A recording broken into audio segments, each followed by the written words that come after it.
The important context here is that over the last 3 years, the club has lost over 300 million quid. And from day dot, Ratcliffe committed to fixing this, which of course is the right thing for the club.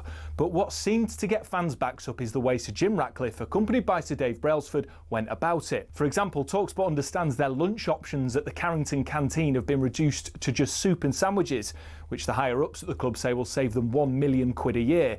Now that might make sense for many who don't get free meals at work themselves, but it gets a little bit more picky than that.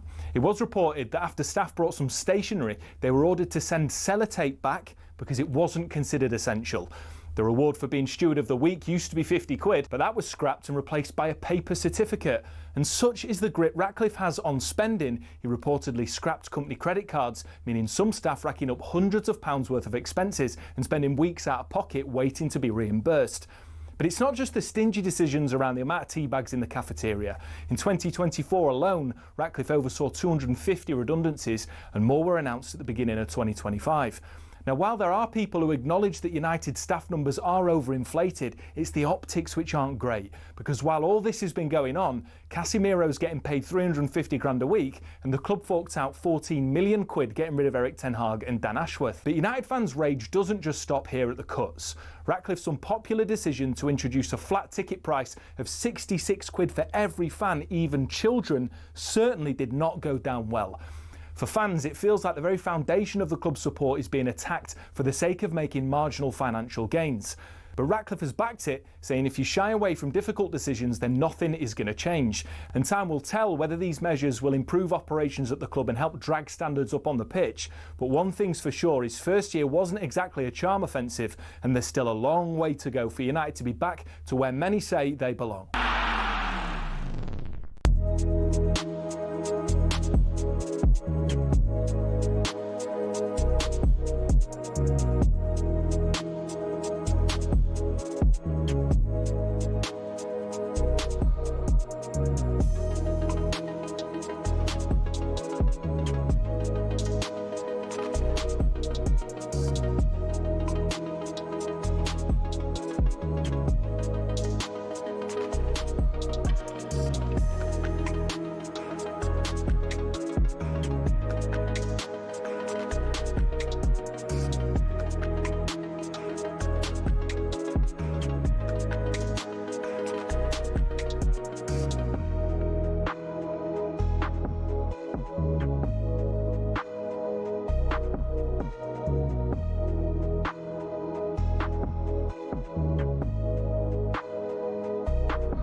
I mean, yeah, Charlie, that's a lot. We've just had a message, right, from the Warings in Wilmslow. Okay, good morning. Mr. Waring, I presume, has said, I've persuaded my family to organise our Saturdays around the game day walk. Exercise and bed shopping can wait until this afternoon. Brilliant fun, go get it. Wow. And the point is, you know, he has sat his whole family down like a proper family meeting and said, guys, we have to do things differently if our family is going to be a successful unit, and it involves the warm-up on talkSPORT. They are sat around looking at the radio now, going, Dad, what is... You said this was fun, Dad. Yeah, they've probably got a radio on in every house. They've got their smart TV on everywhere they go. Yeah. Hi, the Warings. Hello, the Warings, waving at them. And people are like, can you come out to play now, little Waring Jr.? He's like, I can't. My dad said the game day. Well, and now we've little Willie Waring. With this music, it's just... You know, well, I mean, what are we supposed to do? The Warings. We've let so many families like the Warings down. Oh my gosh, the Warings have stood up. Now there's going to be a few more Warings if this carries on, this music. Here we go, everybody. Everybody, we dance. We go. I'm dancing. Let's dance. You don't have to. Keep dancing. But we do.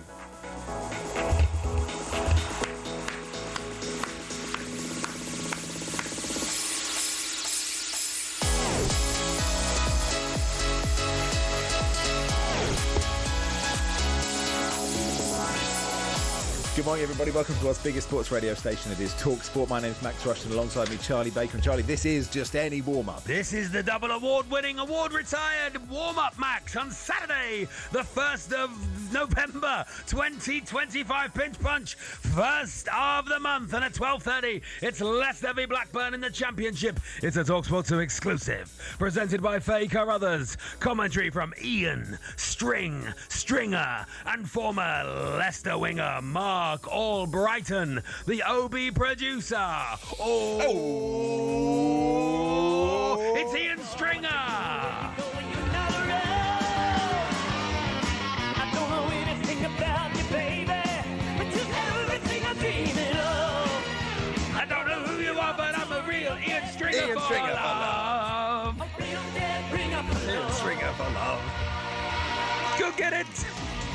And at 13 o'clock, it's Game Day Live with Forget About It. Forget about it, you little piece of Mark, the best in the business. He's got all the games as the goals as they go in. It's Adrian Durham, Mickey Gray, Matt Murray, and Courtney Sweetman Kirk. It's on talkSPORT. Forget it, the best in the business. Adrian, forget it, the Adrian. Adrian Durham with all the goals as they go in from the Premier League and the EFL, including Burnley, the Clarets, versus Arsenal, the Reds. The Gunners, Nottingham Forest, the Tricky Trees, versus Manchester United, the Red Devils, and Brighton, the Seagulls, versus Leeds, the Whites, plus a classified results service at 17:15. Notabaladze. Adrian is at Brighton, Mickey is at Burnley, Courtney is at Nottingham, Matt is at Fulham. At 15 o'clock, it's Watford v Middlesbrough in the Championship. It's a talkSPORT 2 exclusive. Not on UK TV. It is not on UK TV. It is not on UK Not on UK TV. TV. Go get it! It's presented by Faye Carruthers. Commentary from me and the Duke of Knutsford Dancer. And former Arsenal winger Perry Groves, the OB producer. It's Ian, the Duke of Knutsford Dancer.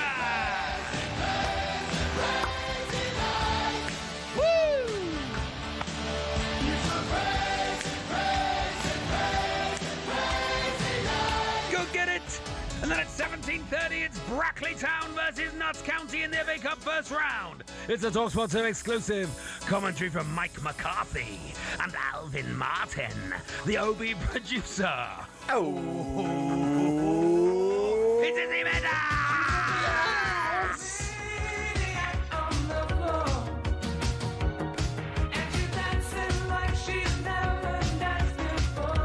Go get it! And then at 20 o'clock, it's Liverpool v Aston Villa in the Premier League. It's a talkSPORT exclusive. Presented by Natalie Sawyer. Commentary from Adam Stamford Bridge and former Scotland midfielder Charlie Adam, the OB producer. It's Salomon! Wow, what a day. Gotta say, Oh, you haven't finished yet. Go get it! And then from 19:30 on talkSPORT 2, you've got the undercard from Joshua Buatsi versus Zach Parker from the Co-op Arena in Manchester, with the main event starting at 22 o'clock. Commentary from John Rawling and Spencer Oliver, alongside Adam, Lacat, Catterall, and Gareth A. Davies, the OB producer. It's Ed Huntley!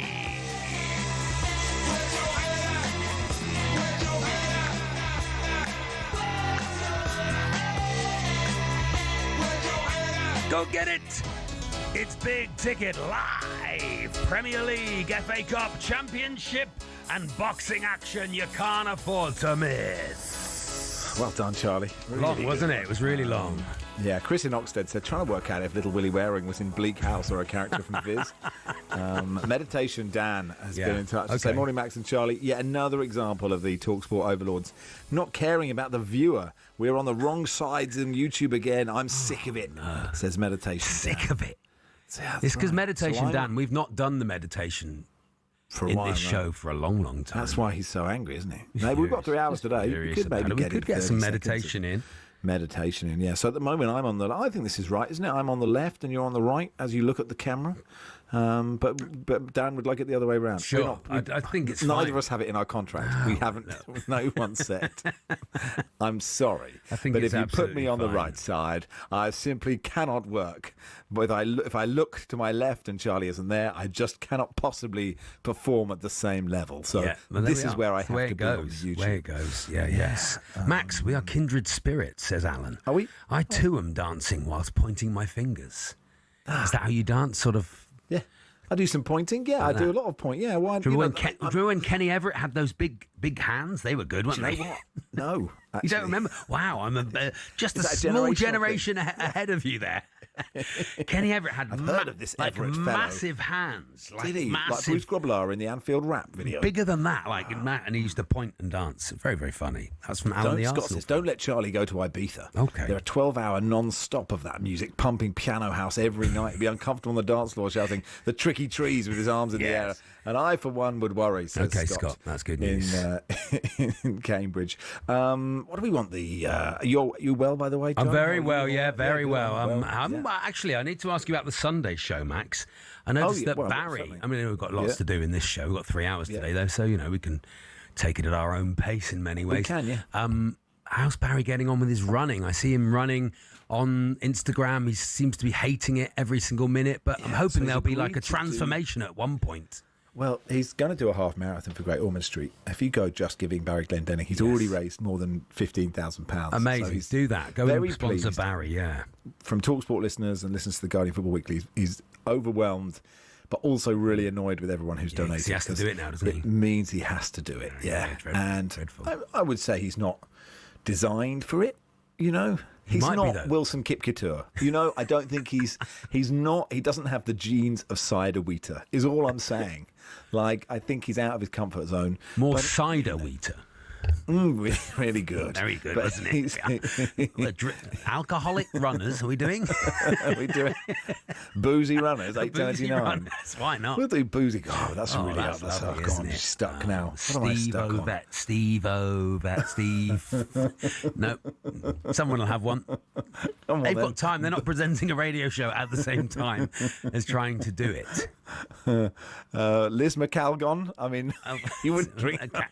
Calgon, you're drinking. We're not doing. It's not running. It's not running cleaning products. We're not doing but that. it would get you pretty wasted really- pretty quick, wouldn't it? I don't recommend it. that is people who've really fallen off the wagon and drinking Liz McCalgon. Yeah. Don't Tell you drink that. Calgon. That's the first thing. You can learn the best anything I from could do. today's show. Washing machines live longer with Calgon, but you won't. That should be the strap line. It was the best I could do under It was pressure. good. Liz Yeah, it was McCalgon, quite I was good, wasn't it? impressed.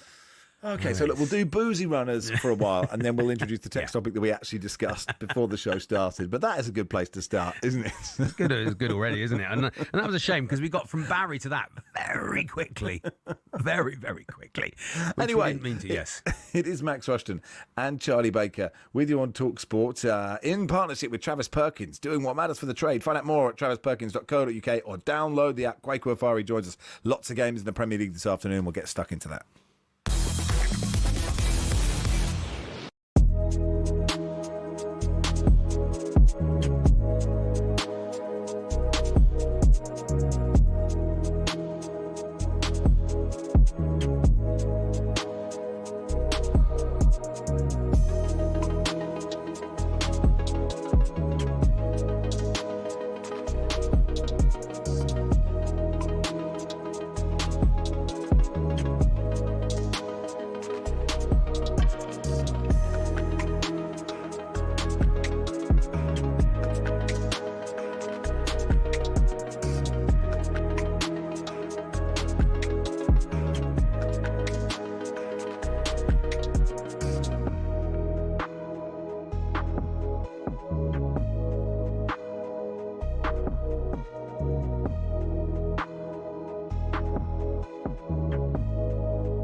Hello and welcome to talkSPORT Goals. I'm taking you through what should be another busy day of football.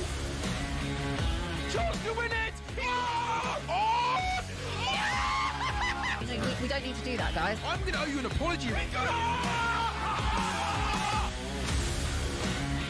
How would you get to that conclusion? That's a weak mentality. Oh, get out of it.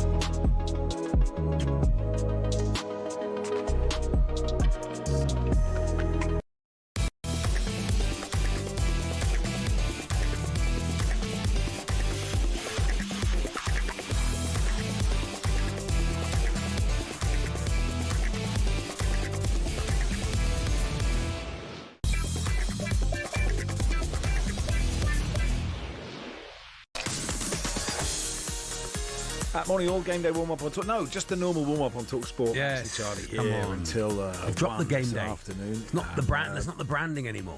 No, it's not. For some reason, we're on boozy runners. Zola Yes. Budweiser, says Scott. Very nice. Very good indeed. Gary, Steve Cranberry and vodka. Yeah, a few of those. Steve Cranberry and port, says that's nice. The Price of Football's Kieran Maguire. Dan says Moe Farah. That's nice, isn't it? That's very good indeed. I like Chris Akabuzi. Yeah, Chris That's very nice. Akabuzi's the best we've got. Who got that? Gary got that and Matt got that. Brendan Foster's as well. Pretty easy. Ginford Christie, says Gita. Yes. Fosters. Brendan Foster's. Quite a lot. Jill says, morning, Max. Morning, and Joe. Jill. Love the show. Hello, Jill. Can I ask, Max, have you been in the sun or is it the filter? So I'm looking very red. Oh, no. Well, what I've done is red. I've seen the success that Alan Brazil has at TalkSPORT. Yeah. And I'm just trying to move. I'm trying to go more tomato. Yeah. What do you think? Maybe it's like one of those high performance things. You know, when they you go as red as you can, as early as you can in the morning. That's one of those things, and then you is that one of those and then you things? get great success in your life. Do you know my Instagram is now full of increasingly aging men. Oh yeah. With six packs, saying all they do is flop their arms left and right, and then they have a six pack for fun. So I started doing it. I'm pleased you said arms. Because otherwise, Quaker Afari's here. Otherwise, I should Here have he a comes. six-pack. Hello, it's Quaker Afari. Let's go surfing now. Everybody's learning how. Come on a safari with me. Quaker Afari with me. Welcome, Quaker. How are you? I'm good, thank you. How you getting on? Yeah, very good. I see that Thanks very person much. still hanging around behind you. If anyone's watching on YouTube, hiding. Yes. Stand against the wall. Yeah. Head against the wall. Detention if you don't. Right, lots of games to get into. Yes, come on. Where should we start? Look, let's start with Spurs Chelsea. Then you are a Chelsea fan. It's a big game, isn't it? Chelsea always win. Will they win today? Despite the fact that Chelsea were really poor last week against Sunderland, and it was a really disappointing result, and struggled midweek against Wolves in the Carabao Cup, for some reason when Chelsea play against Spurs, I'm very, very confident. And Chelsea got a great record against Spurs, both home and away. And I think at the Tottenham Hotspur Stadium later on today, it's not going to be an easy game for Chelsea, but I do think we'll get a result because that's what we do against Spurs every single year. And it's the Tottenham team that's hard to work out, right? Away from that home, they're a lot stronger than at home. I think there's a little bit less pressure away from home, and Thomas Frank can kind of maybe ingrain his ideas into his squad a little bit easier without the pressure of the home crowd. But at the Tottenham Hotspur Stadium, they've struggled this season, and I think today's going to be a continuation of that. I do think Chelsea get all 3 points. Liam Delap getting sent off. Obviously, he's a young player. Did you expect him to have a little bit more nous about him than that, Kwaku? I don't know what to expect from this Chelsea side anymore. The petulance is just ridiculous. And Enzo Maresca, I think, finally snapped in terms of his reaction to red cards. Before, he's kind of explained them away and kind of tried to justify them. But with the Liam Delap one, he did say that both the bookings were justified and it was a silly sending off, and he's spoken to Liam, and hopefully it doesn't happen again. But this is a Chelsea team that need to figure out a way to not get red cards. You put yourself in such a difficult position if you're getting a man sent off every game, and it seems to be every game with Chelsea Chelsea at the moment. So it was a silly red card. It means that Mark Guy is probably going to lead the line for Chelsea, who has done well in recent weeks, but he's not Liam Delap. So Chelsea be short-handed when it comes to their front man, but I still think they'll have enough to get the job done. Arsenal go to Burnley, and it is another chance. Did you give Burnley a sniff here? No, I don't. Not at all. I give them a sniff. I give them a little sniff. Do you? Just a little one, yeah.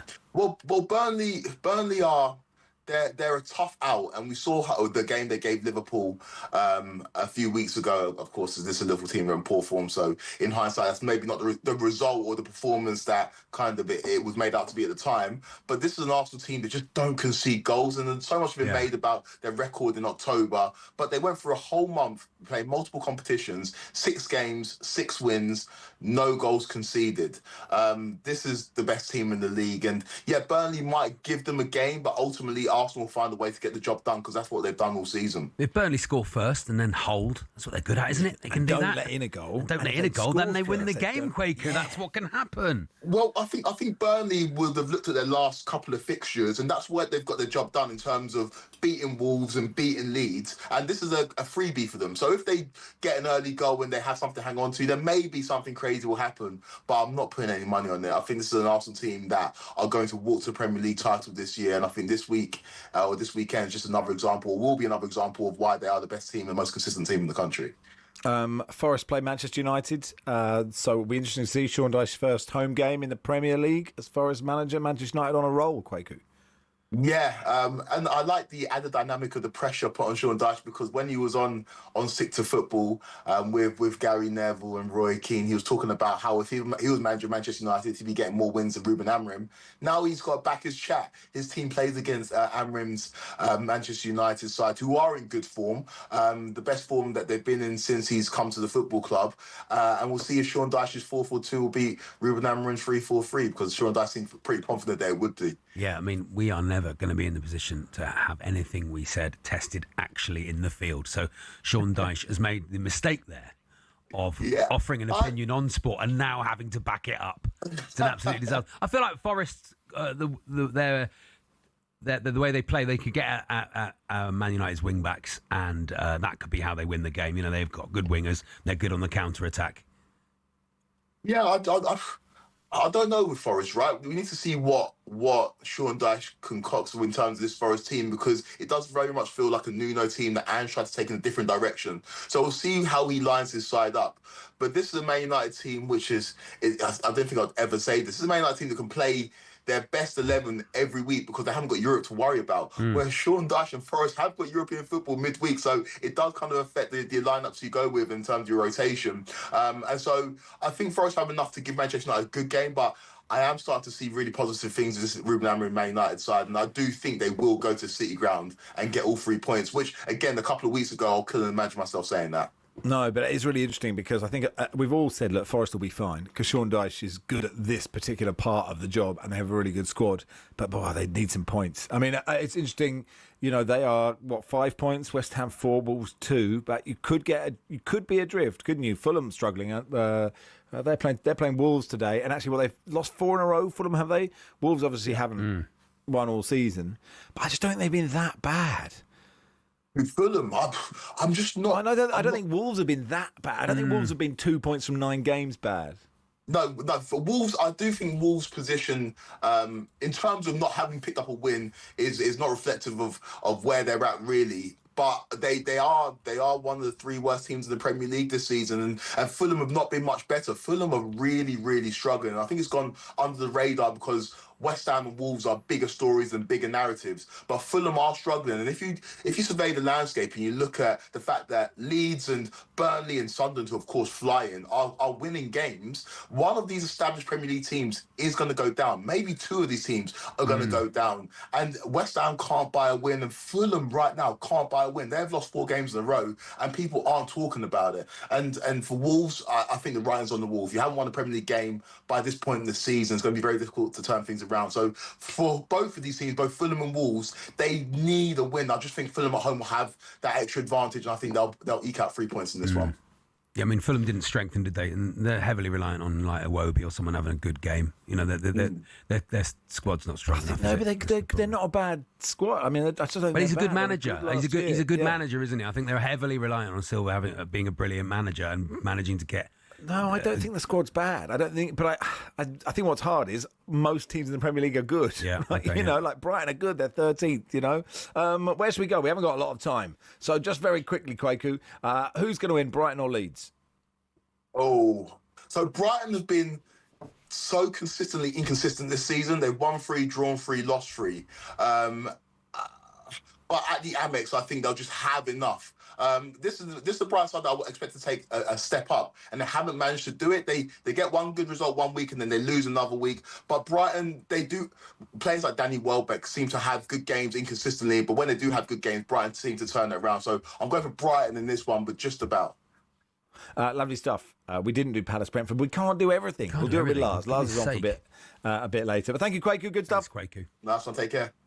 Oh, we didn't do Liverpool Villa either because that's late. I just didn't see it all the way down. We'll do that one as well. Live on talkSPORT, of course, that one. Right, it is Max and Charlie here on the Game Day 1 FA Cup first round. Are you in it, Charlie? No, we got knocked down the pre-qualifying round to the qualifying round. Right, okay. We're home to Chester. Anyway, Brackley.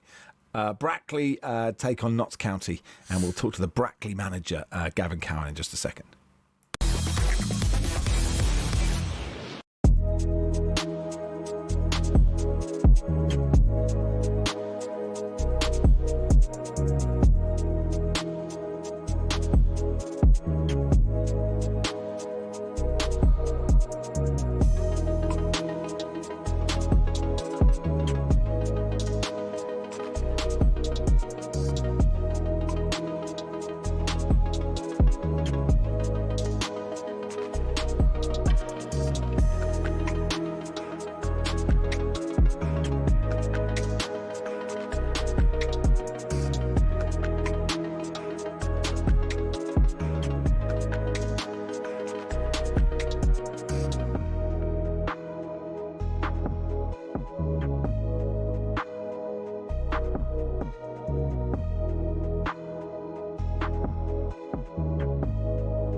Deep heat, morning, all. deep heat, have a go heroes. Here we are.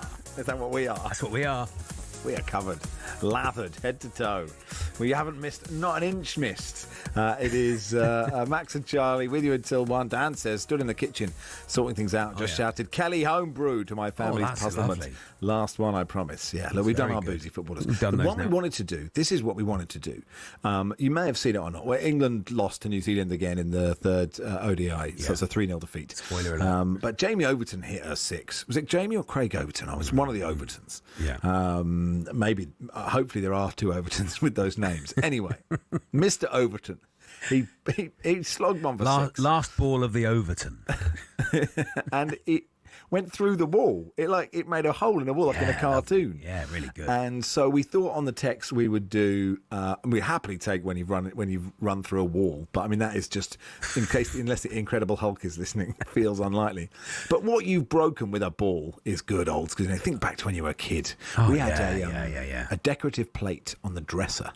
Man of the people that I am. Oh, yeah. And I used to play tennis ball, throw it against the wall, headers. And as long as it wasn't like a glancing header, and like one of my friends would be on the sofa pushing it wide, but I very glanced nice. one, Yeah. and it knocked the plate off and it smashed, and I replaced it with a one that my sister had just like coloured in, like she's quite good at art. Just like it was just there. They didn't know it for about 5 years. Like a dupe. So, yeah, that's quite good. 5 years. It Very lasted good. up there. Very good. So anyway, what did you break with a ball? Yes. 8:1089 at Max Rushden at Baker's tweet. FA Cup first round live on talkSPORT 2 tonight. National League. Brackley Town take on Notts County, who are doing okay in League 2, aren't they? Let's talk to the Brackley manager, Gavin Cowan. Hey, Gavin. Hey, Gavin.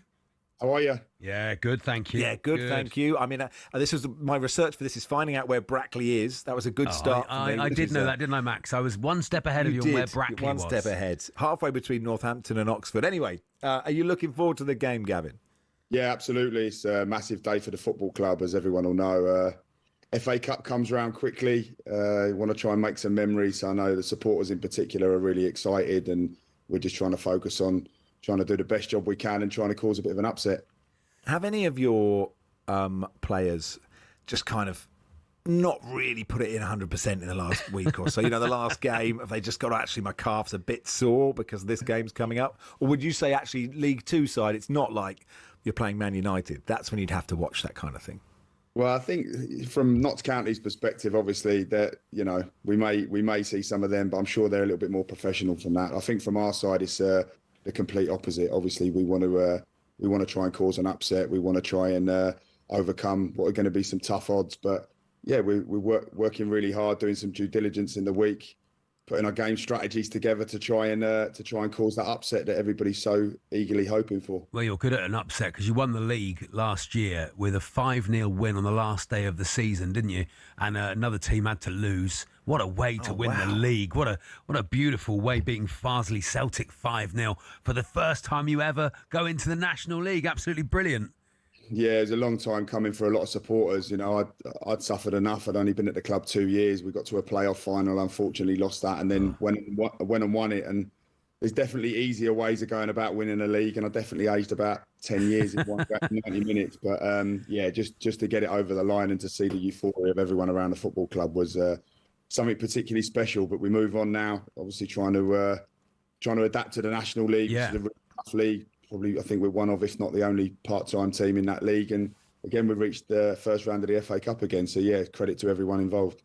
So I was just about to ask, it's a weird league, isn't the National League? Because the disparity, the teams at the top, or the teams have lots of money, fully professional. Are you the only amateur side left? Like in terms of like how much are your players training? Like, and have they all got? Is it sort of your cliche FA Cup when you've got the milkman at right back and a farmer up front? Yeah, I'm not sure we've got any milkmen or farmers, but yeah, I get where you're coming from. I think, to be honest, I think the National League now, in its own right, when you see the sponsorship and the TV rights is now out on its own. I think it's becoming very much like a League Two. Yeah. So I don't think the disparity is too big anymore. But there are the odd one. I think we're definitely maybe one of 2 or 3. But I think as far as I'm aware, we're probably the only part-time team. Maybe there's 2 others that I can think of off the top of my head. But yeah, I think it's not like it used to be where, like you rightly said, there's probably 3 leagues in one. I think now there's certainly a league of their own, probably 7 or 8 teams, but yeah, there's another 10 that are very, very close to that. So it's a full-on professional football league now, and we are punching above our weight, of course. But in the meantime, whilst we're trying to get results on the pitch, we're trying to acclimatise off it as well. And Notts County were in the National League for a long old time. They've got a very checkered history, of course. They were in the Premier League, and then they also in the National League, world oldest football club. And so they know the position you're in. They'll know the sort of football that might be required to beat you. I'm not saying you're not playing silky football on the deck, but it's going to be a tough test, isn't it? Yeah, of course, they're out and out favourites. It's Notts County. We all grew up with. They're the oldest league club in the country, I think. So, from our perspective, listen, we know what the obstacles that are in front of us. But like I say, we've been working really hard. We've got a lot of belief in what we can do. As much as we'll respect them, we'll also respect our own powers to go and try and cause that upset.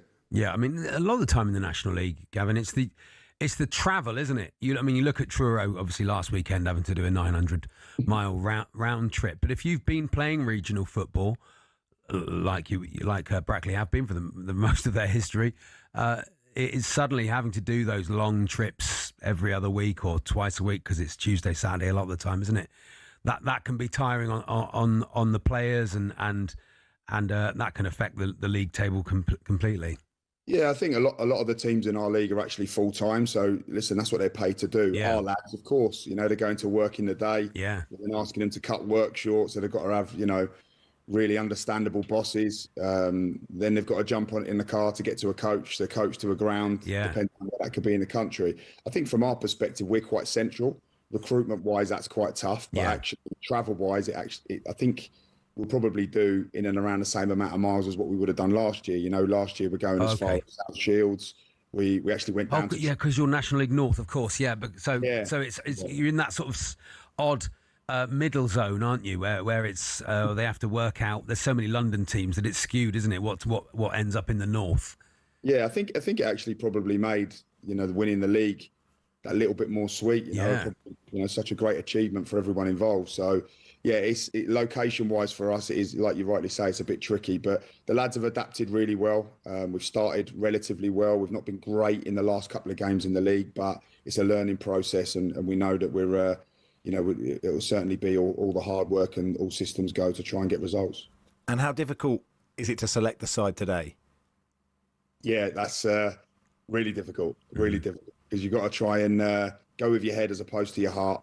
A lot goes on within a football club and a football changing room. You get close to your players, and as a manager, you have to pick the team that responsibly for the football club are going to go and win the game. So it's a tough one because we've got a really good squad, really really talented for our level, and again we know we're going up against a tough team in Notts County today, but little bit of God's will, little bit of fortune. Yeah. Need your keeper to have a good day. Keeper Absolutely. Has a good day, and everyone else has a worlder, and then you're there. But it's 2-1. I've predicted you to win, Gavin. So that's going to go against you as well because I never get anything right. Well, we'll get you back on track today. Okay. Have you told do they know the team? Are you waiting until like 2 hours before kick-off, or did you tell them on a Friday night? No, they don't know it. The game's a little bit of a later kick-off today, as you'll know. So we are coming in a little bit earlier to do a bit of a pre-match, just to get the lads, in an environment that they're going to be acclimatised to. So yeah, they'll know the team a little bit earlier than ordinarily. Like I say, we're part-time, so they're not in on a Friday, so we try to name it on a Saturday morning. I see. So you don't do like I had one manager, and it's obviously a considerably lower level, who wouldn't name it until 3 minutes before kickoff, just to make sure everyone turned up. You were like, what? And we're so old. It was like I can't warm up twice. If I'm on the bench, I can't do a full warm up now. So give them a bit of time, Gavin. I was give them a couple of hours. I'd be with you on that one, but I'm not sure the lads would be over the moon me naming it 3 minutes before kickoff. Well, listen. Good luck today, Gavin. Thanks so much for coming Gavin. on. Thanks for having me. Appreciate it. You're welcome. Gavin Cowan there, manager of Brackley Town. Liam's been in touch, Max. Notts County never in the Premier League. One terrible season in the what am I even doing on talkSPORT in the old First Division? Well, of course, which was the better football, of course. Tommy Johnson was up front for them, I seem to remember. Yeah. As I was saying, I was thinking, I'm not sure it was the Premier League. I think it was the season before, wasn't it? Just as it changed, the cusp. There we If are. it helps, Someone else. Charlie, I forgive you. I forgive you. Well, I don't think the listeners will, but perhaps I should go. Shall I go now? I'm on Virgin this afternoon. I could go and have a snooze. Is that the biggest mistake you've ever made? First mistake I've ever made. Is that the first mistake you've made? First mistake I've ever made. Well done. Well done. Well, honestly, it's actually quite liberating once you do. Anyway, it's Max and Charlie here on talkSPORT on the warm-up. How tall are they next? It is a huge game. Love to Nigel Adderley. 1-0 up on Rupert the Bell.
Hello and welcome to talkSPORT Goals. Been taking you through what should be another busy day of football. Chance to win it! We don't need to do that, guys. I'm going to owe you an apology. How would you get to that conclusion? That's a weak mentality. Oh, get out of it.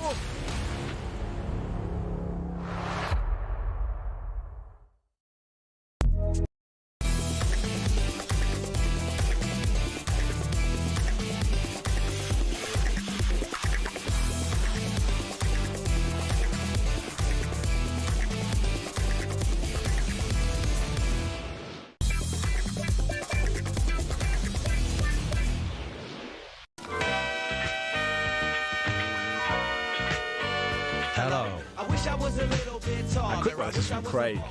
Hello, Craig. You break with a ball. Well, hi, Max. As an early teen living in Worcestershire, in a Worcestershire cottage with an antique gun collection above our log burn, I managed to knock a really old revolver off the wall playing indoor football. The revolver was so old it had a flint mechanism on the underneath of the gun. It dropped, hit the quarry tiles, and the handle snapped in half. I initially used a mixture of flour and water and a selection of brown felt-tip pens to get the gun back into a state that it wouldn't be noticed. Later, using some super glue to fix it, as best as a 13-year-old panicking boy could do. My dad sold the gun collection when we moved house and no one noticed my fix. To this day, I'm the only one who knows how this happened. And I'm now 49. Wow. So thank you. What a for that. childhood with a collection of guns above your fire. An old log place. burner. An old log. There we are. Anyway, big game today. We are down to the Huge. business end of How Tall Are They? At home, it is Love to Nigel Adderley. Over! Adelaide! Adelaide! Woo! Adderley! Hey, Nigel. Love to Nigel. Up to Nigel. Morning, guys. How you doing? Yeah, good, Nigel. Really good. Thank you. You got a 1-0 lead on Rupert the Bell. You went to his place and won 1-0. You've got to be confident. Showed him. No, I think Rupert's been on this rodeo before, and at 1-0, there is still plenty of meat on the bones, I think. So I think it's going to be tight. Okay. There's some solid height to be guessing. Let's bring him in. It's Rupert the Bell.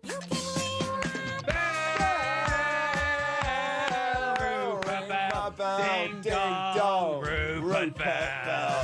There's a man who will have had guns above his fire. Of course, yes, yeah. He's holding a revolver now. There you are. Hey, Rupert.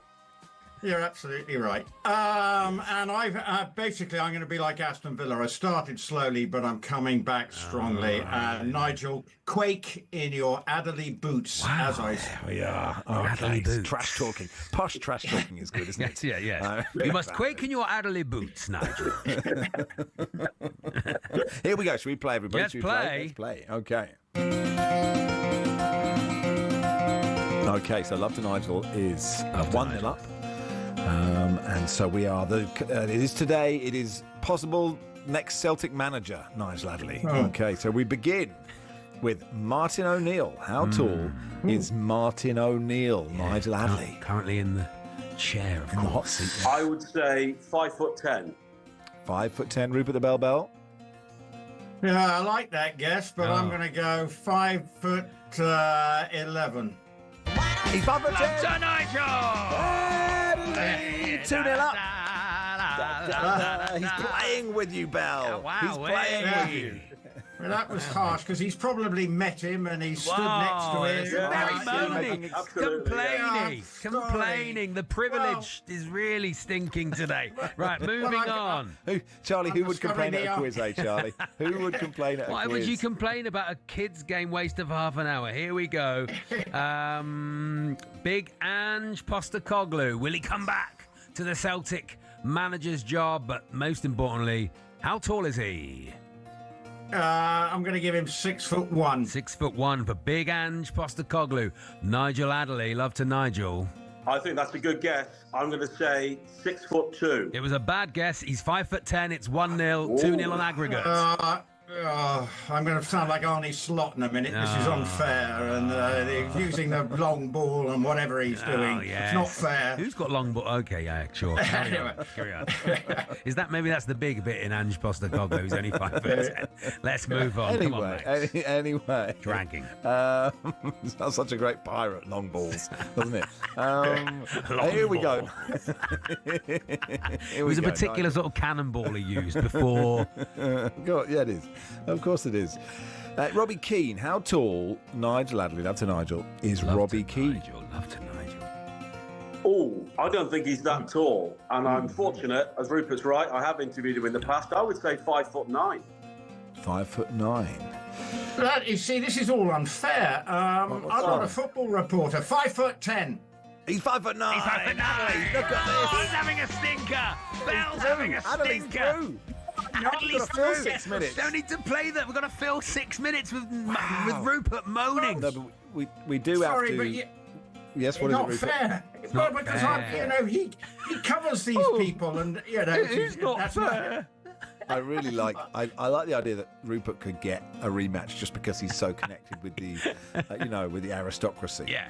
And it's not what Nigel, man of the people, salt of the earth, Adderley. He's 3-0 up with 2 to play, but somehow Rupert will pull some strings. I will say some of the people Rupert has to talk about. It's not been a great week for them, so we should probably. Good point. Well, it's been a great week for me, actually, Charlie. But that's a different story. I bet you're non-stop this week, Rupert. Oh yeah. I've been feeling the love. Yeah, absolutely. You're going to be like Davina outside his house, and we go to Rupert Bell. Do you want one more? Been a bit like that. Got to do one in 5 minutes anyway. One closer to being king now, Rupert, as well. So there we go. It all helps. Anyway, let's go to it's you, Charlie, asking. Yeah, we're going to finish the game, of course. Finish the Rod game. Stewart. Yeah. Rod Stewart, Rupert Bell. You've met him or been around the studio when he's been here. Are we sure? Rod Stewart. I'm going to give him 5'7". 5'7". Love to Nigel Adderley. 5'8". He's 5'10". It's still 3-0.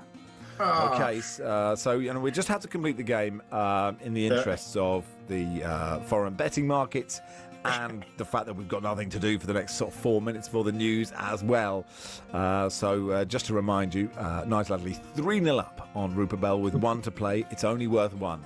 So, Rupert, there's nothing you can do. This is how you're bowing out of the tournament. We go to you, Nigel, the next Celtic manager. How tall is Ali McCoist? Ali McCoist. How tall is he? Well, Ali McCoist gave me the runaround in Qatar playing football, so I would think he's about 5'10". 5'10". Only saw his back. No, I sort of agree with that, Nigel. This is unfair. You're not being very sporting. You're not even allowing me a consolation goal. Making yourself sound thoroughly unlikable. Carry on. Well, I've got to try. 5'9". Anyway, 5'9". He's 5'10". Oh, what a 5'10". 5'10". Nigel Adderley. Nigel Adderley, 5'10".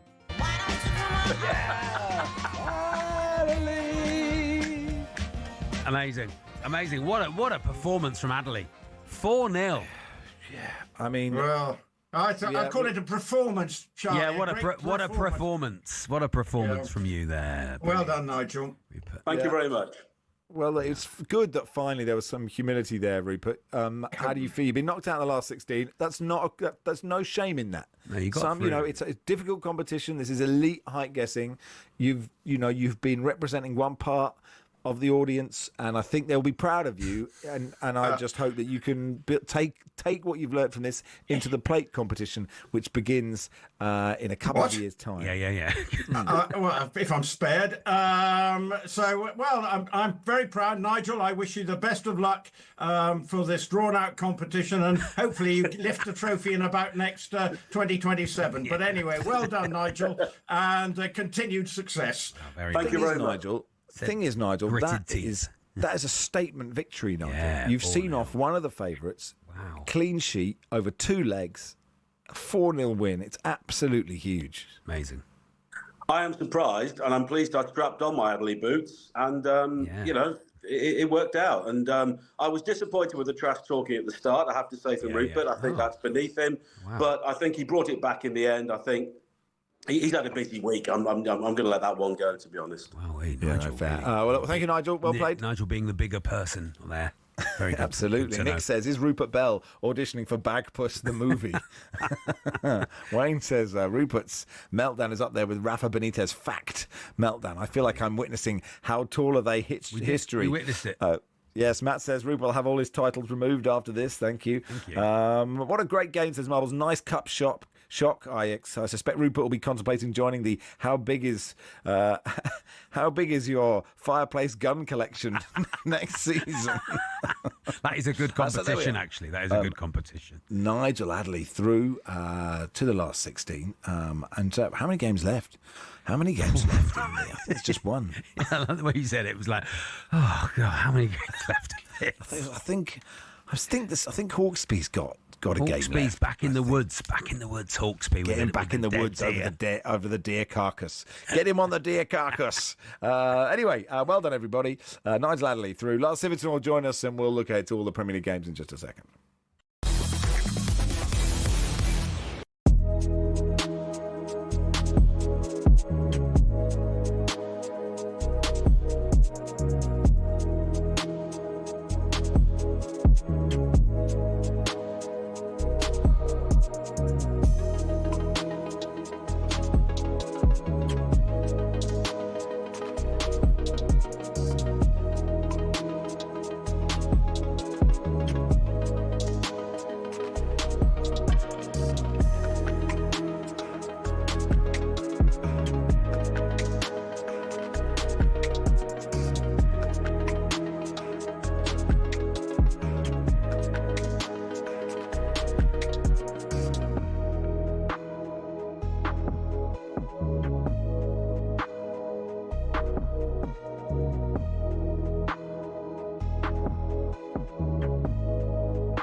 Tyson Fury, Floyd Mayweather, Canelo Alvarez.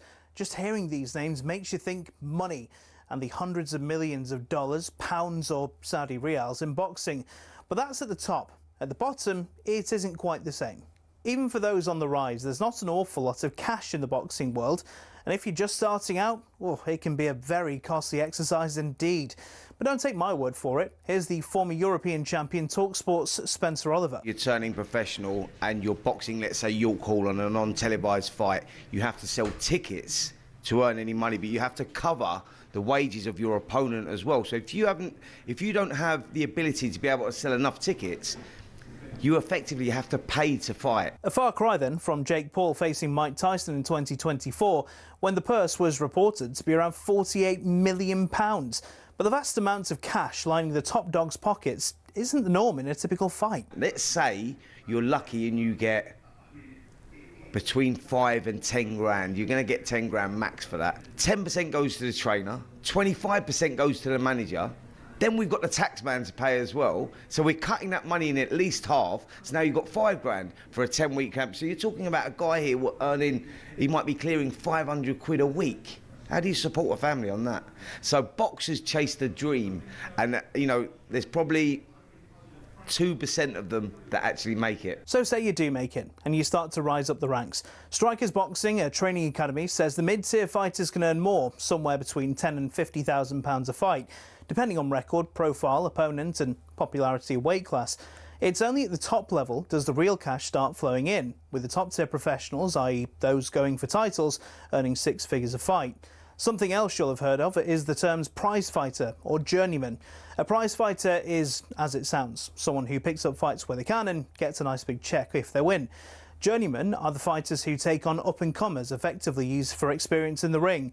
Even if they're going up against a real prospect, a young Anthony Joshua, for example, these guys will be lucky to earn more than 10 grand. So the average boxer isn't as rich as you'd think.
Premier League football at full pelt, live on talkSPORT. Comes back out, whacked in beautifully by Zubamendi.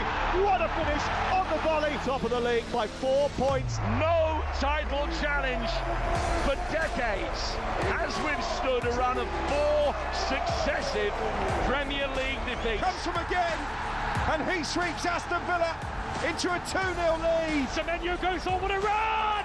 What a goal!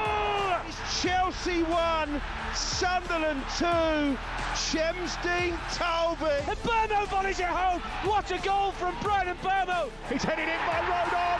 It's 2-0. 15 minutes in, Leeds United double their lead. Pathetic, weak.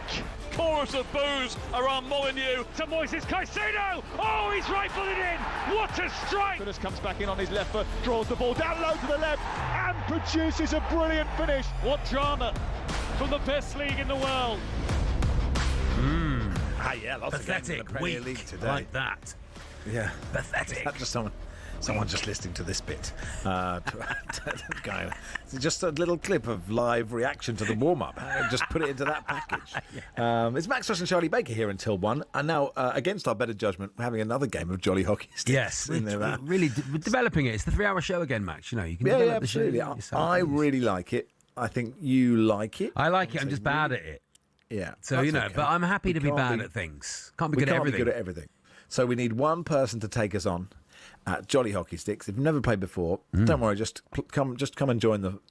We're in the pilot. It's pilot season. It's pilot season. That's what it is. That's what they call it. You know, if it gets commissioned, you could get a multi-million-pound deal from Netflix if they commission Jolly Hockey Sticks, which is a possible game. Great news for our producer Andrew Jolly if they do, because it's very reliant on him being involved. Cope with the fame? Could he cope with the fame? I wonder. Anyway, 03717 223344. We need one of you to play Jolly Hockey Sticks, and hopefully one of you will ring in the next 40 minutes, or we'll feel slightly bereft about what we're doing here. 03717 223344. Let's look ahead to today's action with Enterprise Rent-A-Car. Destination football on talkSPORT with Enterprise Rent-A-Car. Whatever it is, we're here for it.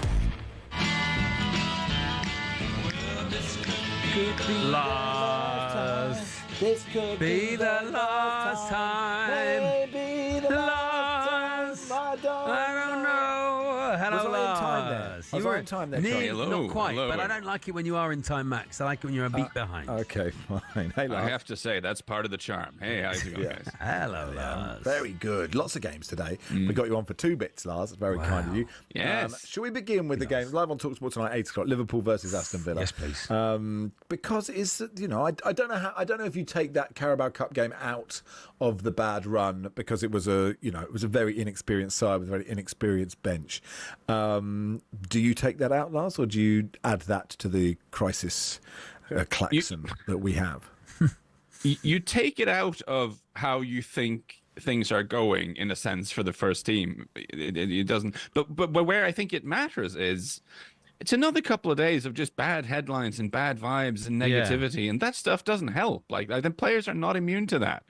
They don't live in a complete bubble. And I get the fact that for these top teams, they go into a season that the League Cup is not their first priority. It is the cup where you play the reserves and the kids and all this sort of stuff. But here's the thing: Liverpool are 8 points behind the lead in the Premier League. I'm not going to write them completely out of the title race yet, but they're not far off that. Maybe chucking a cup away is not the thing to do right now. Like maybe actually the League Cup could have rescued something. I think that is something that'll be on some people's minds, and I do think it is a significant negative. I was looking ahead to this game, and I was just thinking, a lot of things are set up for this being the start of the fight back here. I know Villa have won 4 in a row, but I'm still not fully convinced about them. I did say that last weekend, and then they beat Man City, so maybe I shouldn't say that. Maybe I'll get the Villa fans coming after me. But this sort of away game to the big teams, they weren't great last season there, Villa. In their 6 games against teams that finished 7th or higher in the league last season, they only grabbed 1 point. They held Arsenal, but they lost to everyone else who finished 6th or higher in the league last season. So these sort of away games, they've not been great at. The underlying numbers, the XG and all that, not amazing so far. So I was just thinking, this is when the fight back begins. But the more you think about Liverpool, I don't trust it. I don't trust that the fight back will begin. I think there's a lot of issues in that team that Arne Slot doesn't necessarily seem to know the solution to. And I just thought the way Brentford, ahead of that game, exactly the thing that we thought would happen happened. It was like the sort of aerial assault and the set pieces and all of that. And then, I don't know. You think Unai Emery is a canny manager. The weaknesses Liverpool have been quite very clearly exposed now, and you kind of back him to make something of that. When Queven Kelleher left for Brentford and they had Mohamed Ashvili and Alisson for the goalkeeping slots, I thought, well, they are absolutely covered. I think the problem's going to be who they're going to play in goal, but he's not stepped up, and this slump has coincided with Alisson not being in goal. I mean, he's a brilliant goalkeeper. You know, some say the best in the world. It's been a definite hole, hasn't it? It has, and I'm really disappointed because I'm one of the people who flagged up Mohamed Ashvili because I've watched him quite a lot, both for Valencia and for the Georgian national team, where he has been a heroic figure and a good shot stopper, but he has looked uncertain. I wouldn't say there have been like massive howlers, but there's been a few goals that have gone in. They just think, feel like he should have gotten to that, and he doesn't have the same sense of security. So that has been a disappointment, and I'm still convinced there's a very good goalkeeper in that guy, but he certainly hasn't stepped up in the way we were hoping, in the way I frankly would have expected. Like a Babushka doll, because he is big, Marmash. They could open up. Yeah, it's true. You need to in there. How much grace does winning a Premier League get you? Because I'm already hearing, oh well, look, Arne Slot didn't really manage the team last year. It was just Klopp left a team and some instructions. Yeah, a bit like when you rent an Airbnb and it says this is how the boiler works. You know? And actually, he did win the league, didn't he? Yeah, and I think that for me. I mean, I feel like it would have to go incredibly wrong for you to even consider relieving him of his duties now. The reason I think people make that point is, of course, famously, they didn't really do anything in the transfer market last summer. And he took over a team that was essentially the same team that Klopp had. And he didn't make big changes. The thing he did make, he pointed to Ryan Gravenbach and said, you are the solution to this deep-lying midfield issue that Klopp had towards the end of his tenure. And that was completely correct. And they became a little bit more possession-focused, a little bit less direct. But he didn't have these moments of crises, really, that he had to manage. They got a good lead early on, and it just kind of kept ticking along. So we've not seen him tested in this way before. And I guess that's why it looks a bit bad for him when things start going wrong. And he doesn't seem like he immediately manages to solve it. And he's had a couple of... I'm the first person to say, us in the media, we read too much into what managers say in these press conferences and interviews, but it's kind of the only thing we have to go by because we don't know what they're saying in the dressing room and on the training field. But I just think some of the interviews he's given after these defeats have not seemed very convincing. And managers who start talking about long balls and set pieces as there's some kind of dirty word and like something that's almost close to cheating, something that's not really football, I'm very suspicious of those because you know what, guys? That's a big part of the game. And don't tell everyone that you're bad at defending. If you have a really big problem playing against this, don't tell everyone. That's not good. You have to figure this stuff out. So I think he is under... I don't see any version in which they fire him anytime soon. That'd be mad. But I think he is under a little bit of pressure. I mean, I think those sentences can exist together. Yeah, I think you're probably right. What about Tottenham-Chelsea at 5:30? How do you see it? I mean, we're all kind of excited about that one, aren't we? Just because this history the fixture has a recent history of being a little bit unhinged, and obviously, like Arsenal are still Tottenham's sort of arch rivals. But you know what? These games against Chelsea, they've got an atmosphere to them, and I feel like that's gotten worse in the last sort of decade or so. I feel like it's gotten going all the way back to the sort of infamous sort of Battle of Stamford Bridge under Pochettino to a few other. I feel like the vibes are there's a nastiness to those encounters that I don't remember them having 20 years ago in quite the same way. And it does lead often to quite a lot of cards and quite a lot of mayhem and entertainment. So the fact, I'm a little surprised this has ended up being a late game on a Saturday. I feel like this is the kind of encounter that you might want to have early or at least earlier on a Sunday or something, because this is not gonna calm things down. So it's one of those where I'd get the popcorn because I think it could be very lively. Yeah, there was the one under Ange, wasn't there, that I think the high line, a couple of players got sent off and a few players went out injured, and it sort of did for their league season, didn't it? And it's always a good game. I think Spurs really missed Dom Solanke, but they actually really miss a top level striker. I concur, especially because they've been playing quite direct under Thomas Frank. The two things they seem to do mainly in possession, they do play some long balls, and they also try to get it quickly up to the flanks and to Kudus in particular to try to get it into the box. And they haven't had that sort of clear reference point in the middle. I think Solanke would improve them so much. It seems to be a clash of style, this. I think there's some Spurs fans. Obviously, it's gone well so far. They're in a good position in the league. He's done a good job tightening up that defense, which was so poor last season.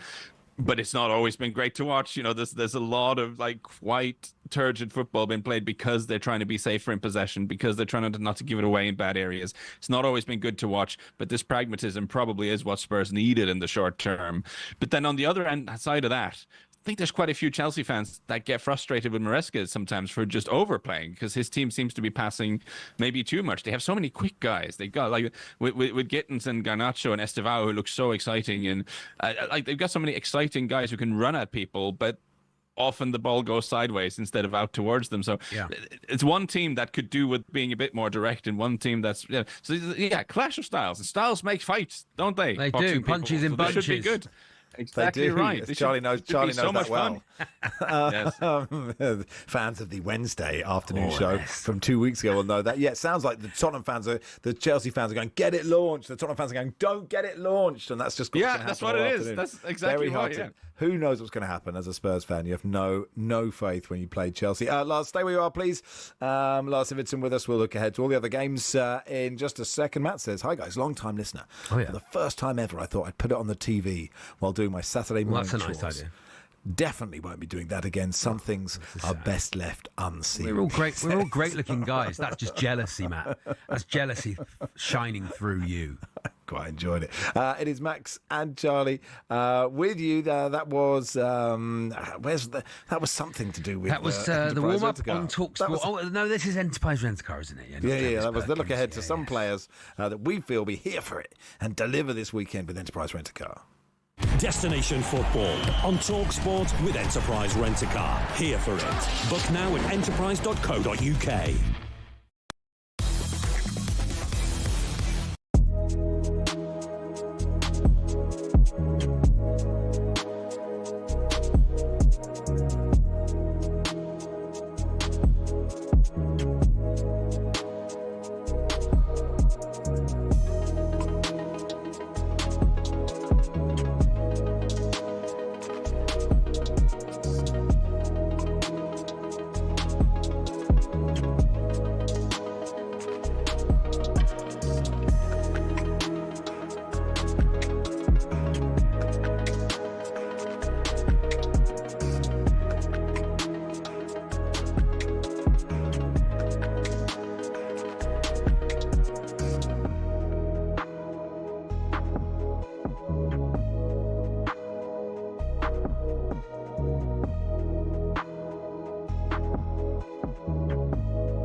And welcome to talkSPORT Goals. We've been taking you through what should be another busy day of football.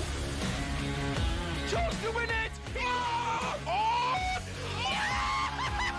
We don't need to do that, guys. I'm going to owe you an apology.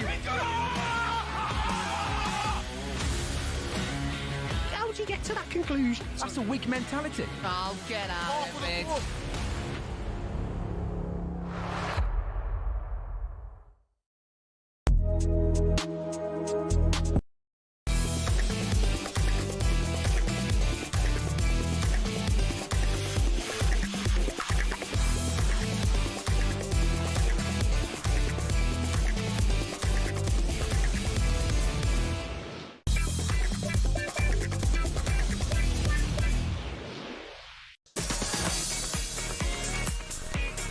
Morning all, it is the warm-up on talkSPORT in partnership with Travis Perkins, doing what matters for the trade. Find out more at travisperkins.co.uk or download the app. Lars Sivertson with me and Charlie for the next bit. We didn't talk Palace-Brentford with Kwaku, so let's do that. Let's hear a bit of Oliver Glasner talking about the fact that they have to play 26 games in 4 days in the lead up to Christmas.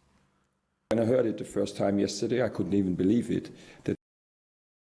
But I'm really upset because I spoke about this issue 3 months ago when I looked at the schedule.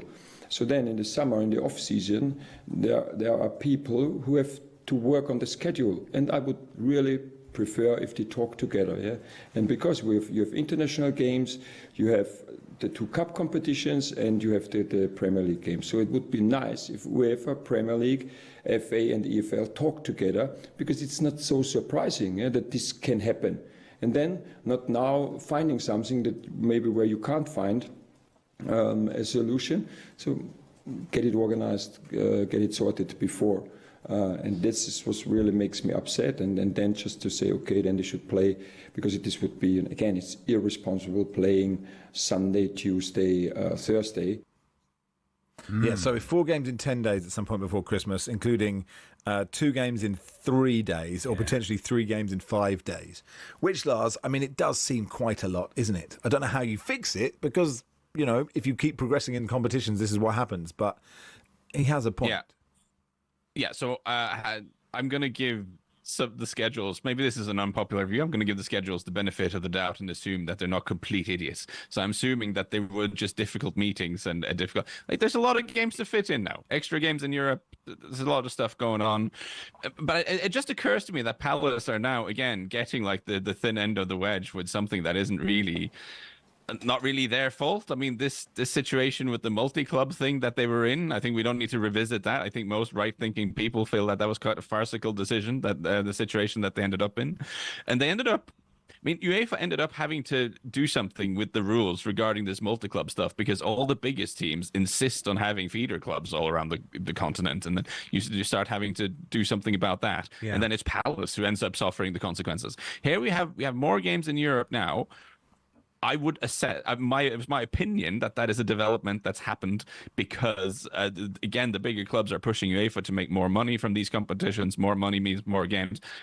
Not really something Palace are involved with, I don't think, in any meaningful way, but the consequence is a ridiculous fixture list and Palace being stretched like this. So it's unfortunate for them, and it's not something they, I think, necessarily have the depth of squad to be able to cope with. So I don't really have a good answer to how they're going to fix that. And I think this also coupled with the news that we only have 1 game on Boxing Day, which I think is quite terrible. Yeah. I think we need to, I mean, I'm clearly not going to be invited. They need to sit down and look at what's happened this season and why it's happened, and think again a little bit about the scheduling.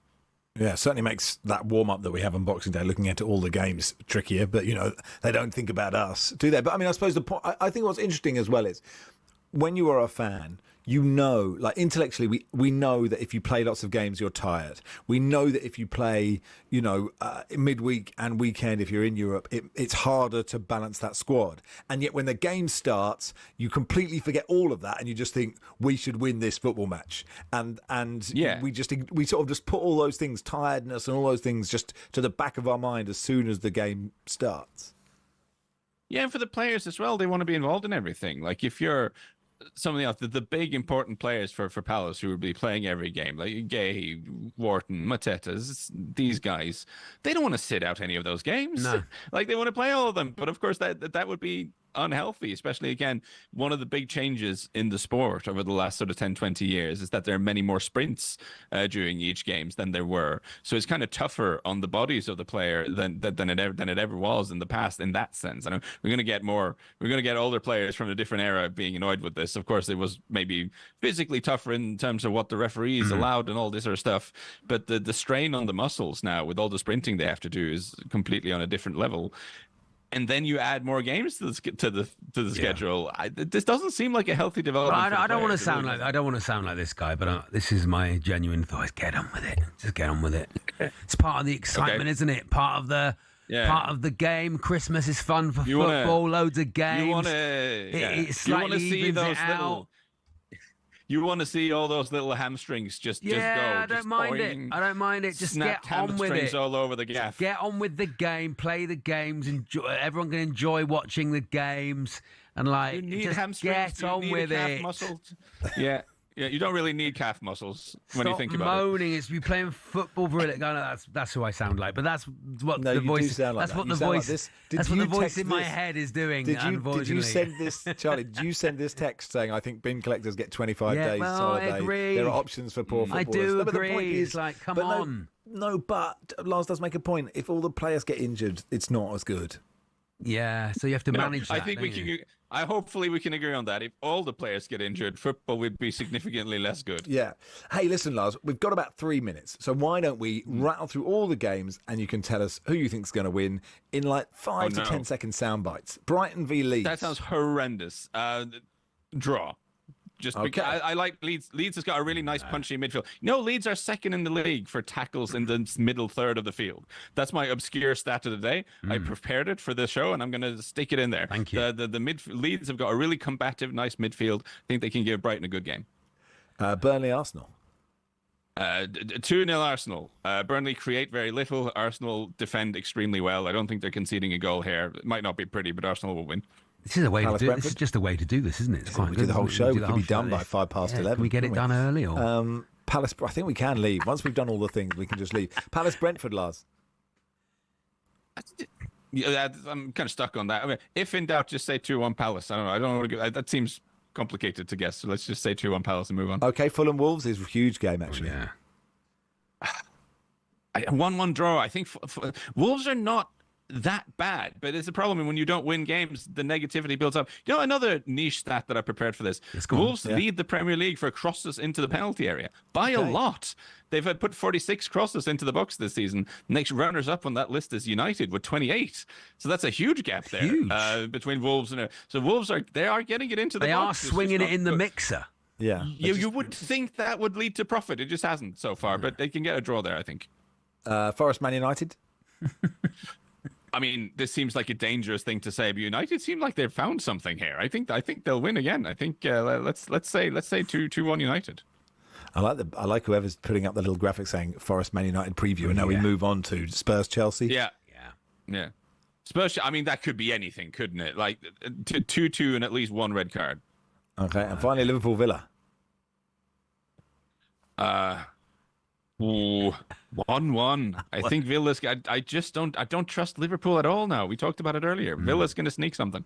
No, I think Liverpool win that. Lovely. Hey, Lars, I really enjoyed that little bit. I mean, I enjoyed all of it, but I enjoyed that bit at the end. It was quite. Perhaps we should do that every week. Like we do all the big chat about it, and then Lars just gives us scores, pure scores. Okay. But this is just uniquely because I'm really worried about getting things wrong. You know this about me, Max. I'm going to have actual nightmares about all the things that were not correct in that. Well, Paul says Burnley create very little. Clearly not watched the last few games. Yeah. Vince says Mark Cavendish. Stop talking about sport.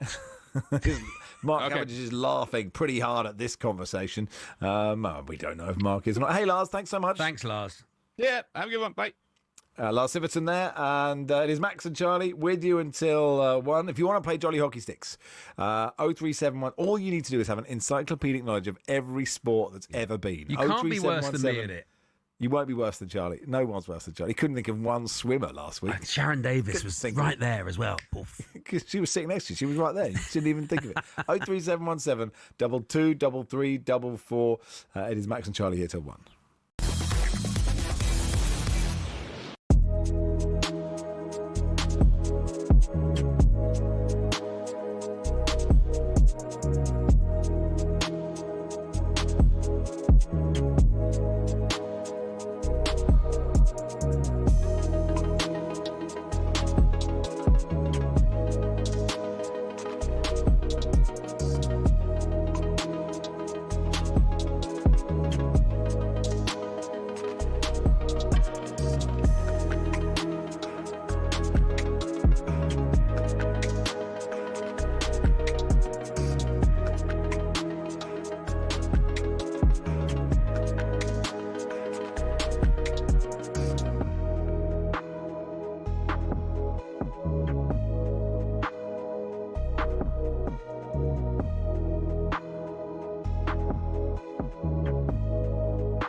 you know the only reason they began TalkSport 2 was so that in years to come, Jeff Stenning could do a play on words, calling it TalkSport Boo. To Halloween. TalkSpook and TalkSport Boo. Let's look at the latest odds set of today's action with William Hill. In the Zone on TalkSport. Brought to you by Final One Standing. New from William Hill. 18 plus gambleaware.org. Terms and conditions apply. Now, many listener, singular, have been crying out for a theme tune for Lee Phelps, and we said, OK, play the tape. Phelps! I need somebody, Phelps! Not just anybody. Phelps! You know I need someone. Michael Phelps. Welcome, Lee. That's a good one for the swimmers, actually. Michael Phelps. Yeah, remember that. Wow. Lee Phelps, hello. I feel like I made it. You have. You've got unbelievable. Yes, that's how it works. Wow. Got my own song. That works. Yeah. It's all downhill from here. It's good. I think it works, yeah. I think I might have said before that, not that I've ever wanted to be an agony uncle, but Phelps Helps would be a good name for an agony uncle column if I ever get to that stage. Why not? Oh, okay. Do you want one of those? Do you want like you'll do the odds? It's not a plea. Dear Lee. You'll do just somebody doing their relationship. I mean, I think if somebody's struggling in their relationship and they ask, come on now. With all due respect, Lee from William Hill. What's to do with I've that? got a wise head on my shoulders, Max. Yeah, okay, fair enough. Me. No, you're absolutely right. I shouldn't. Please give advice responsibly. Yes, I will do that. Here we go. If you are struggling with your marriage, send us a long text message, 81089, or a DM on Instagram if you don't want it to be seen. We'll ask it to Lee and see what he thinks next week. In the meantime, while we don't have any of those, as Charlie and I are both incredibly happily married. Very happy. How's Final One Standing going? Yeah, that's what you could call that for your feature for the last remaining bachelor. Because the Final One Standing. Some marriages are last one standing. And we're down to the last 1% of players in the original and the biggest, the £500,000 jackpot game. So we started off with 300,000 players down to around 3,000. 52 players left in the TalkSport League. £5,000 the winner gets there. This weekend, Brighton account for 60% of the picks. Home to Leeds, of course. Really? Fulham, 23%. What? I don't agree with any of these people. Fulham at home, but once you get down to it, it's because they've got not many left, have they? Sure. So how many picks have they had? How many picks have they done? We're going into round 11 here, I think it is. Right, okay. So really tough. Man United 5% of picks and Newcastle 3% at West Ham tomorrow, so you can tell that. So look, if Brighton and Fulham fail to win today, then we could be down to a very, very low number. We've got a new £20,000 jackpot league starting today as well. All the deadlines for all the leagues, 3 p.m. today. Obviously, no 12:30 games, so 3 p.m. deadline. If you're getting your picks in, do it then. That's lovely. Some big games today. Liverpool, Villa, how do you see that? Yeah, it's 13-20 Liverpool. I mean, I can't imagine many people are falling over themselves to back Liverpool at odds on at the moment. They'll go in Ackers, I'm sure. Villa have been backed in. They were 4-1, now into 18-5. Liverpool have drifted to 7-1 for the title now. There's an epic boost on this one. Mo Salah to score or assist. Even money from 1-2. You get impact sub with that as well. He's got a great record against Villa. He hasn't been scoring that many goals, but he's having shots on goal, 13 in the last 5. And like I say, really good record against Villa. I think it's 6 assists and 8 goals in his career games for Liverpool against Villa. So, Liverpool have to win that. I mean, Arsenal are at Burnley, 1-4 to win that one. You expect them to win. That would put them 7 points clear. They're 2-5 title favourites at the moment.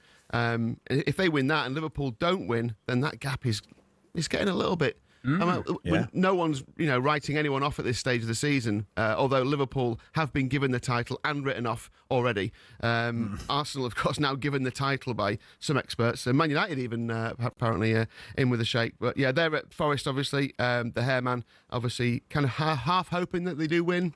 Half not, so he makes more money out of it all. Man United 21-20, the 13-5 the draw, Forest 23-10, and we've got an epic boost on the Tottenham-Chelsea game as well. João Pedro to have a shot on target, even money from 4-9. Impact sub applies on that one. Look out for cards in that. 18 yellows and 3 reds for Chelsea in the Premier League. They had a red in the Champions League and a red in the League Cup in midweek. Tottenham aren't shy either. 15 yellows this season, and the last game between these two had 10 cards in the match. So great day for accumulators, FA Cup, all the European Football Championship and the rest of the Football League.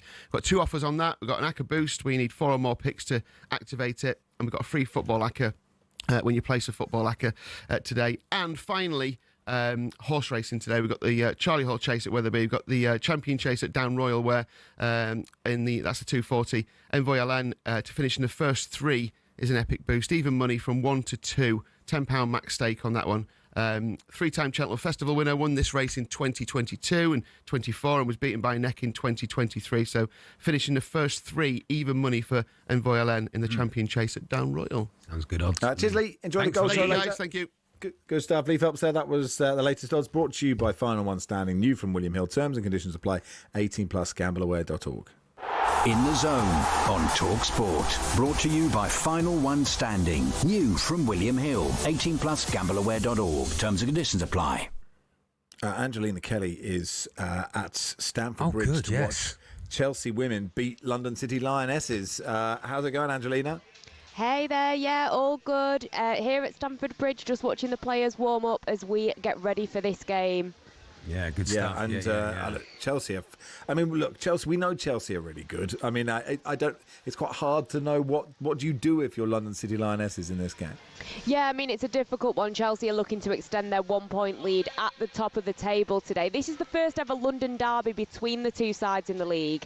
London City Lionesses, considering they've been promoted, and a lot of the times we see the promoted side drop down, they have done well. They're 6th in the league currently. They're looking for their 3rd league win in a row, but it's going to be a tough one, definitely. And I think what we've seen when they've played big teams like Arsenal, like Manchester United, they have actually been able to score, but then they do end up losing by quite a few goals, so it's a bit of a risk-reward situation. Yeah, they beat West Ham, didn't they? But West Ham are having a terrible season. So they don't have a point now. They don't have a point yet, no. So, it's always going to be a learning process for them, but do you think they'll have enough to stay up? I do, actually. I've watched West Ham a couple of times, and unfortunately it does not seem to be clicking. I think that Liverpool as well, despite the fact that they sold Olivia Smith to Arsenal, she was the first £1 million signing. They don't seem to have invested that money particularly well. So I think those are the two teams that stick out for me. And you've got to think with London City Lionesses, the backing that they have financially. They brought in over 15 new players. Some of them, I mean, one of them, their captain, is one of Real Madrid's first Galactica signings. So I think when they do click, they have a strong team. And look, what's good is there is a title race at the moment because Man City and Man United are really pushing Chelsea. Tottenham are doing better than I think perhaps people suspected. Liverpool with no points from 5 is a surprise to me, Angelina. Should I be surprised that Liverpool have got no point? It's one of those because you look at Liverpool, one of the biggest football clubs in the world in general. You would expect that their women's team are competing. Last season, it wasn't the best. The season before, they were competing a little bit. I think it is just a case of they haven't invested their money particularly well. They've got the former Manchester City manager, Gareth Taylor. He's in charge. He achieved, big things at Manchester City, but also was in the middle of the Chloe Kelly situation where he wasn't playing her and she ended up going to Arsenal on loan and ended up pretty much winning the Euros for England. So, there's a couple of question marks over him, but, he's only been there a couple of months, so I think you've got to give him time and maybe they can start to work their way up the table. There's a really interesting interview in The Guardian. Donald McRae's spoken to Mary Earps. She's got a book out and she's talked a bit about lots of issues that happened to her off the pitch, actually. It's a really interesting interview. I haven't read the book yet, but it looks fascinating. But talking about her international retirement and her relationship with England's current goalkeeper, Hannah Hampton. And it's interesting what she says about Hannah Hampton not being included in the squad because of how she behaved in international training camps, and then Hannah Hampton being given the number 1 jersey and Mary Earps not being happy about it. I wonder what you make of what she said. I was absolutely shocked. My jaw completely dropped to the floor. I mean, just talking about Chelsea, Hannah Hampton does keep her place in this team, which we expected her to do. But, some of the comments that Mary Earps has made, I'm just not too sure what she's trying to achieve with it. She said that Earps' bad behaviour behind the scenes, it was unjust that she got brought back into the side and then essentially trumped her and got the number 1 spot. The second that Serena Wiegmann told her that Hannah Hampton was going to be the number 1, Earps retired on the spot, and she then went back and forth over that decision, and she basically said that she was not going to retire, but then decided she was going to retire because Serena Wiegmann did not watch a game that she played for Paris Saint-Germain. That seems to be it from the excerpts that I'm reading. So really shocking. I just think that if she's going to say that Hannah Hampton has had bad behaviour with England, you can't say half a story, because now this will be open to speculation. She's probably going to get a lot of heat, and it's a shame because they were on the stage at the Ballon d'Or when Hannah Hampton, won the Yashin Trophy. Earps was on stage to give her the award, and Hannah Hampton has always spoken really highly of her. So very surprising for Earps to come out with this now. I'm just not too sure what she's going to achieve. Yeah, I mean, it's very interesting, and I suppose one of those things where you don't know until somebody knows actually what Hannah Hampton might have done or not done, and like these conversations of sort of idle speculation, I guess, will be difficult for her to take. She's probably just woken up with this news coming out and being like, this is very tricky, isn't it? But until you know the truth, you don't know the truth. Thank you, Angelina. Appreciate your time. Thanks, Angelina. Thank you. Have a good day. Enjoy the game, Chelsea versus London City Lionesses. That kicks off at midday today, and we're going to play Jolly Hockey Sticks next. Okay, yeah, Charlie. I know you're not very good at it, but you can only get better. Yeah, sure. That's all you can do with Jolly Hockey Sticks. Put the time in, 10,000 hours. You annoyed. 10,000 hours. You're going to do some revision to that this week. I meant to, and I went to Venice instead. So that's fair enough. 03717 223344. If you would like to take on me and Charlie at Jolly Hockey Sticks next.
And welcome to talkSPORT Goals. We've been taking you through what should be another busy day of football.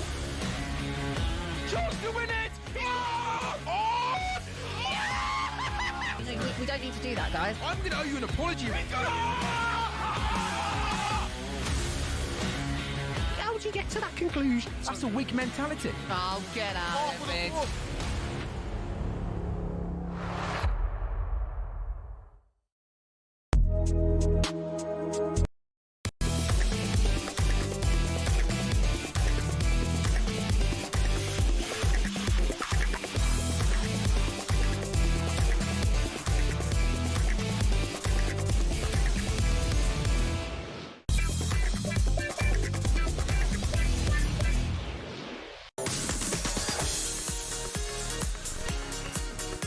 Morning all, Game Day 1 on talkSPORT. Max and Charlie with you in 12-1. Jolly Hockey Sticks coming up in just, not the Game Day 1, just the warm-up. The warm-up.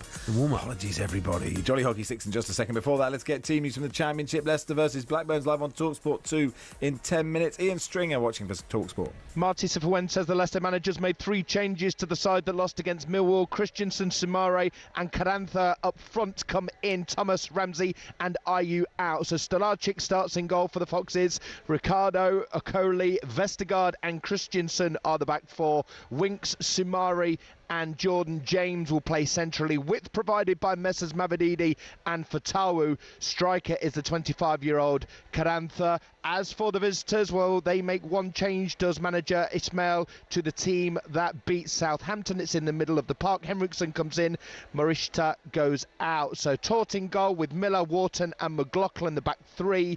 Right wing back is Alibusu and Deniva at left wing back. Gardner Hickman and Tronstad in the middle. Henriksen the change with Ahashi and Gudjonsson, who scored the winning goal against Southampton last week. Kickoff is in 40 minutes. Leicester City against Blackburn Rovers. Here we are again, happy as can be. All good friends and jolly good company. Time to play Jolly Hockey Sticks. Producer Andrew Jolly joins us. We came up with this idea because his surname's Jolly. Hi, Andrew. Hello. Hello, Andrew. All right, so the way the game works, let's bring in our contestant today. It's Richard, the Spurs fans. Hi, Richard. Hello. Good morning, everyone. Good morning, Morning. Richard. Okay, so I don't know if you're aware of the game Jolly Hockey Sticks, if you've heard it before. We're not sure if it's a good idea or not, but we're persevering during the 3-hour program. Some people enjoy it. Yeah, it's a protest to management for making us do 3 hours. But would you like a recap of the rules, Richard? We can do, but I've been an avid listener the last couple of weeks, and Richard. I'm ready. I'm primed. Okay, great. See what we can do. Okay, so for just in case you don't know, if you're at home, in your car, wherever you happen to be tuning into this nonsense, Jolly Hockey Sticks is, we do a lot of football, we don't concentrate on the other sports. It's a chance for other sports to shine. Producer Andrew draws a sport out of the hat. It is Richard versus me and Charlie. We go alternately, and you just have to name somebody who has excelled or has played that sport to a level where someone else has heard of them. It's very, very simple. Let's play the music. Here we go. Okay. Richard, would you like to go first or second? Let's go first. Oh, okay. Okay, let's draw a sports person. Right, here we go. Out of the hat. Here we go. A sport, right? Just a sport. Really. Good luck, Charlie. I've got American football. Oh, okay. no. Okay. Tom Brady. Baker Mayfield. The refrigerator. Barry Sanders. That's time. It's time. Basically, my American That's football. time up. The refrigerator was all he had. It's 1-0 to us. William 1-0 to us. Payton. Okay, good. Yes. So it's 1-0 to us. We have control of the board. Andrew, draw another sport out of the hat. Let's go out of the hat. This one is hockey. Okay. Jane Sixsmith. Ooh. Sean Curley. Maddie Hinch. Tom Dalton. Is that someone we don't Could know? be. Who knows? Katie Shanahan. Oh, yes. Of course, she's in it. Did Jane Sixsmith have a sister? That's not good. It's not good enough. It's not good enough. 2-0. It's 2-0. 2-0. Here we go. Let's keep playing. Yeah. Good stuff. It's good stuff. Third sport out of the please. hat. Cycling. Cycling. Ooh, yes, Richard, over to you. okay, Richard, cycling. over to you. Ooh. Sir Bradley Wiggins.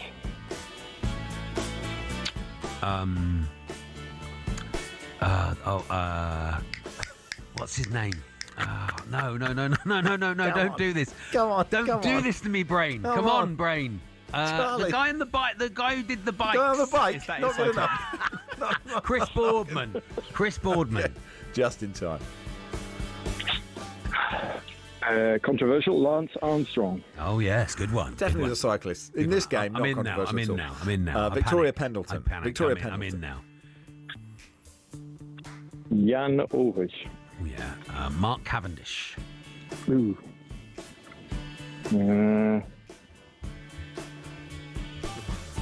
The guy that got married to the other guy. doesn't count. 3-0. 3-0. This is thrashing. good. Absolutely thrashed. Eddie Merckx was my next one, if anyone was Really interested. good. Okay, this is good. We're absolutely annihilating. Let's keep our foot on the gas listeners. here. This Here is why we we're go. on TalkSport. This is what Here we we're go. doing on Okay. TalkSport. Okay, next sport, please. I think it's time to lead. Tennis. Oh, yes. All Tennis. day long. All day long. Oh, this is going to be nice going forever. Really, Mats Wilander. really back I'm going and to start forth. with Mats Wilander, Richard. Boris Becker. Steffi Graf. Stefan Edberg. Arantxa Sanchez Vicario. Lovely. Venus Williams. Yannick Sinner. Serena Williams. Jeremy Bates. Tim Henman. Joe Jury. Andy Murray. Miles McLagan.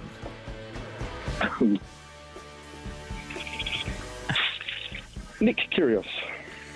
Barry Cowan.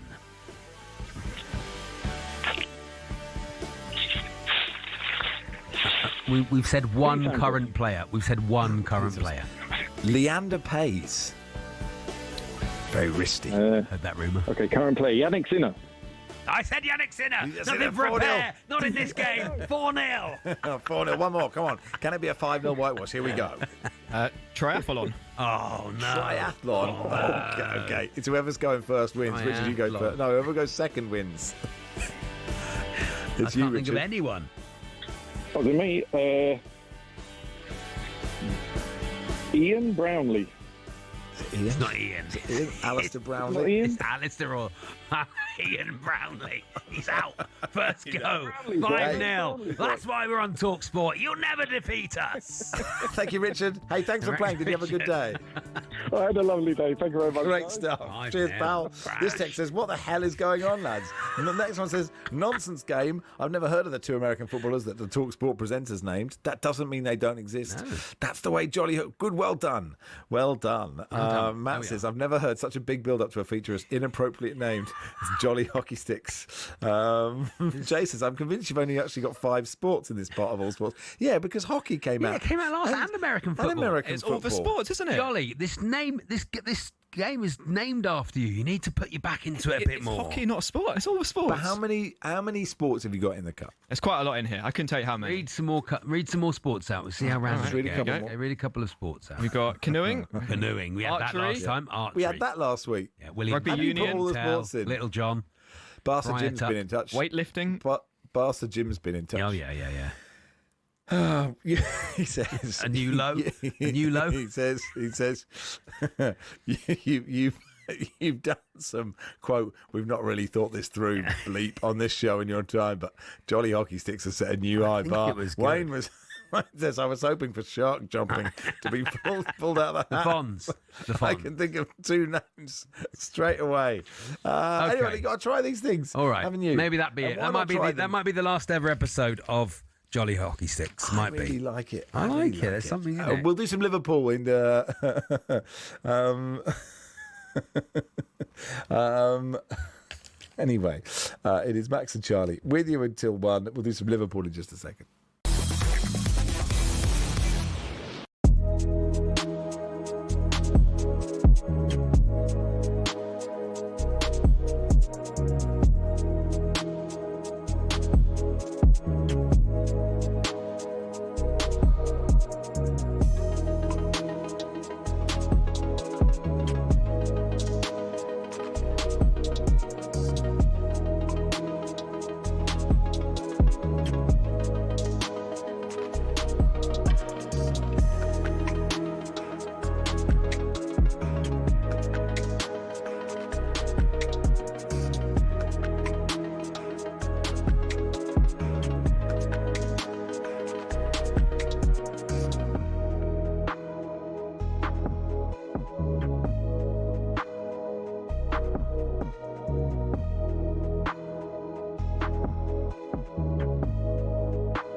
Thomas Tuchel's busy trying to bring glory back to England for the first time since '66. But how did he get here? Well, from the sleepy town of Krumbach via some giants of European football, here's his journey to Wembley. Sitting around 60 miles west of Munich, Krumbach's population is less than 14,000 people. But Tuchel's friends there remember a boy whose ambitions lay far beyond the Bavarian community. His will to win was evident early. Tuchel often captained his youth football teams, and his school side lifted the national German football trophy in 1987. The sport took the young defender on a whistle-stop tour of South Germany, from Augsburg to Stuttgart and then Ulm. A knee injury ended his playing career at the age of 25, though. Tuchel accepted his first coaching role in the Stuttgart youth setup in 2000, hired by none other than Ralf Rangnick. Under Tuchel's stewardship, the club's under-19s won their league title in 2005. But Stuttgart chose not to renew his contract, feeling Tuchel had an abrasive personality. He went on to manage Augsburg's second team before spending 5 years at the helm at Mainz. He then followed in Jurgen Klopp's footsteps and moved from Mainz to Dortmund. Here, Tuchel secured his first major silverware, the German Cup, in 2017. 8 more major trophies came next for Tuchel in just 5 glorious seasons. He won 2 Ligue 1 titles and a pair of domestic cups as PSG boss. At Chelsea, he famously lifted the Champions League as well as a Super Cup and a Club World Cup, and he also bagged a Bundesliga at Bayern Munich. And then, 4 months after leaving Bayern, Tuchel was unveiled as England's new manager. I always wanted to come back to England. That was my big goal. I have the best memories of the country, of the league and of the players, the attitude towards the game, the attitudes from the supporters. Well, here's hoping Tuchel can finally drag England over the line at a major tournament.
Hey, good afternoon. You are listening to the warm-up on talkSPORT. Max Rush and Charlie Baker with you until 1. Yeah. Some feedback on Jolly Hockey Sticks, Okay, yeah. Charlie. Okay, go for it.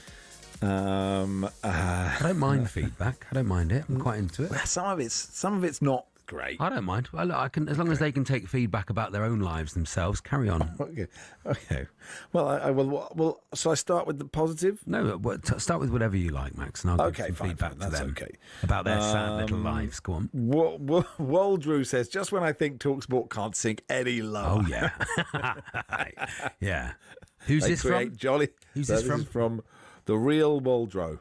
I mean, come on, grow up, get a proper name. Tell us your actual name. They can't think come any on, lower. tell us what you do for a living, and tell us what you like doing, and all about your life. Take it so, don't no, take I'm it just so if they're gonna be horrible, then I'll be horrible back.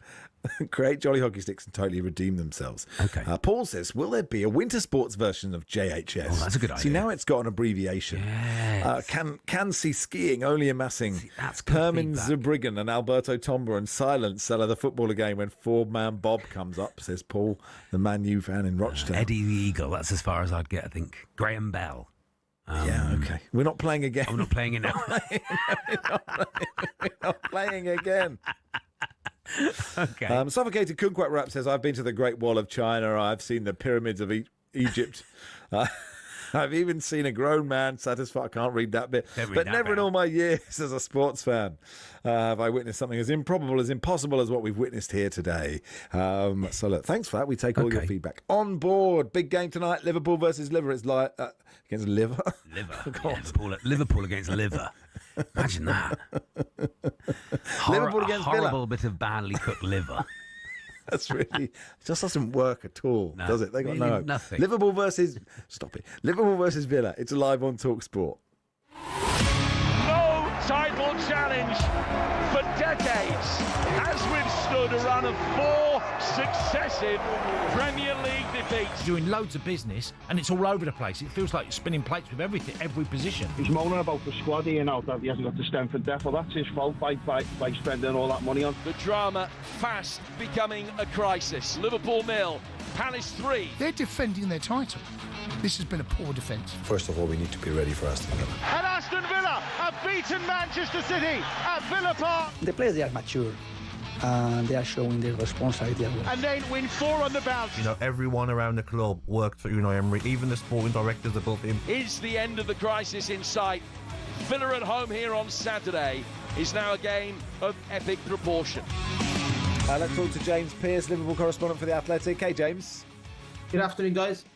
What have you made of the last 6 weeks at Liverpool? It's been a tough watch, yeah. Setback after setback.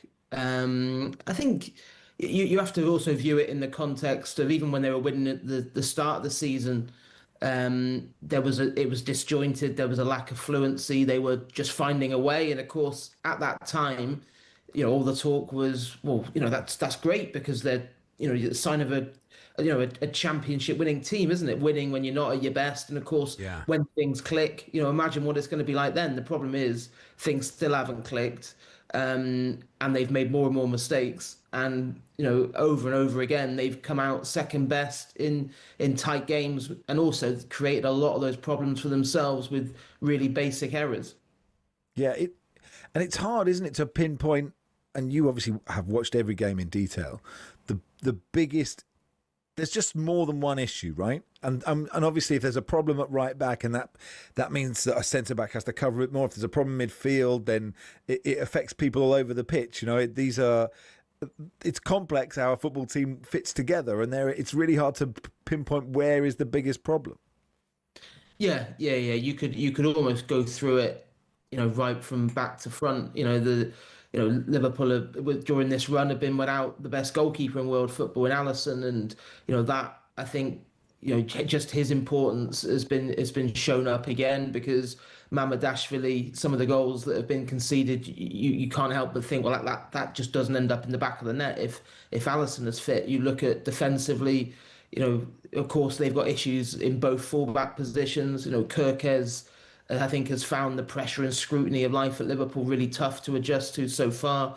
On the right side, there's been a lot of chopping, changing in terms of the identity of the right back, and players searching for form. And of course, injuries. Frimpong, is going to be out for a while now. His second hamstring injury of the season.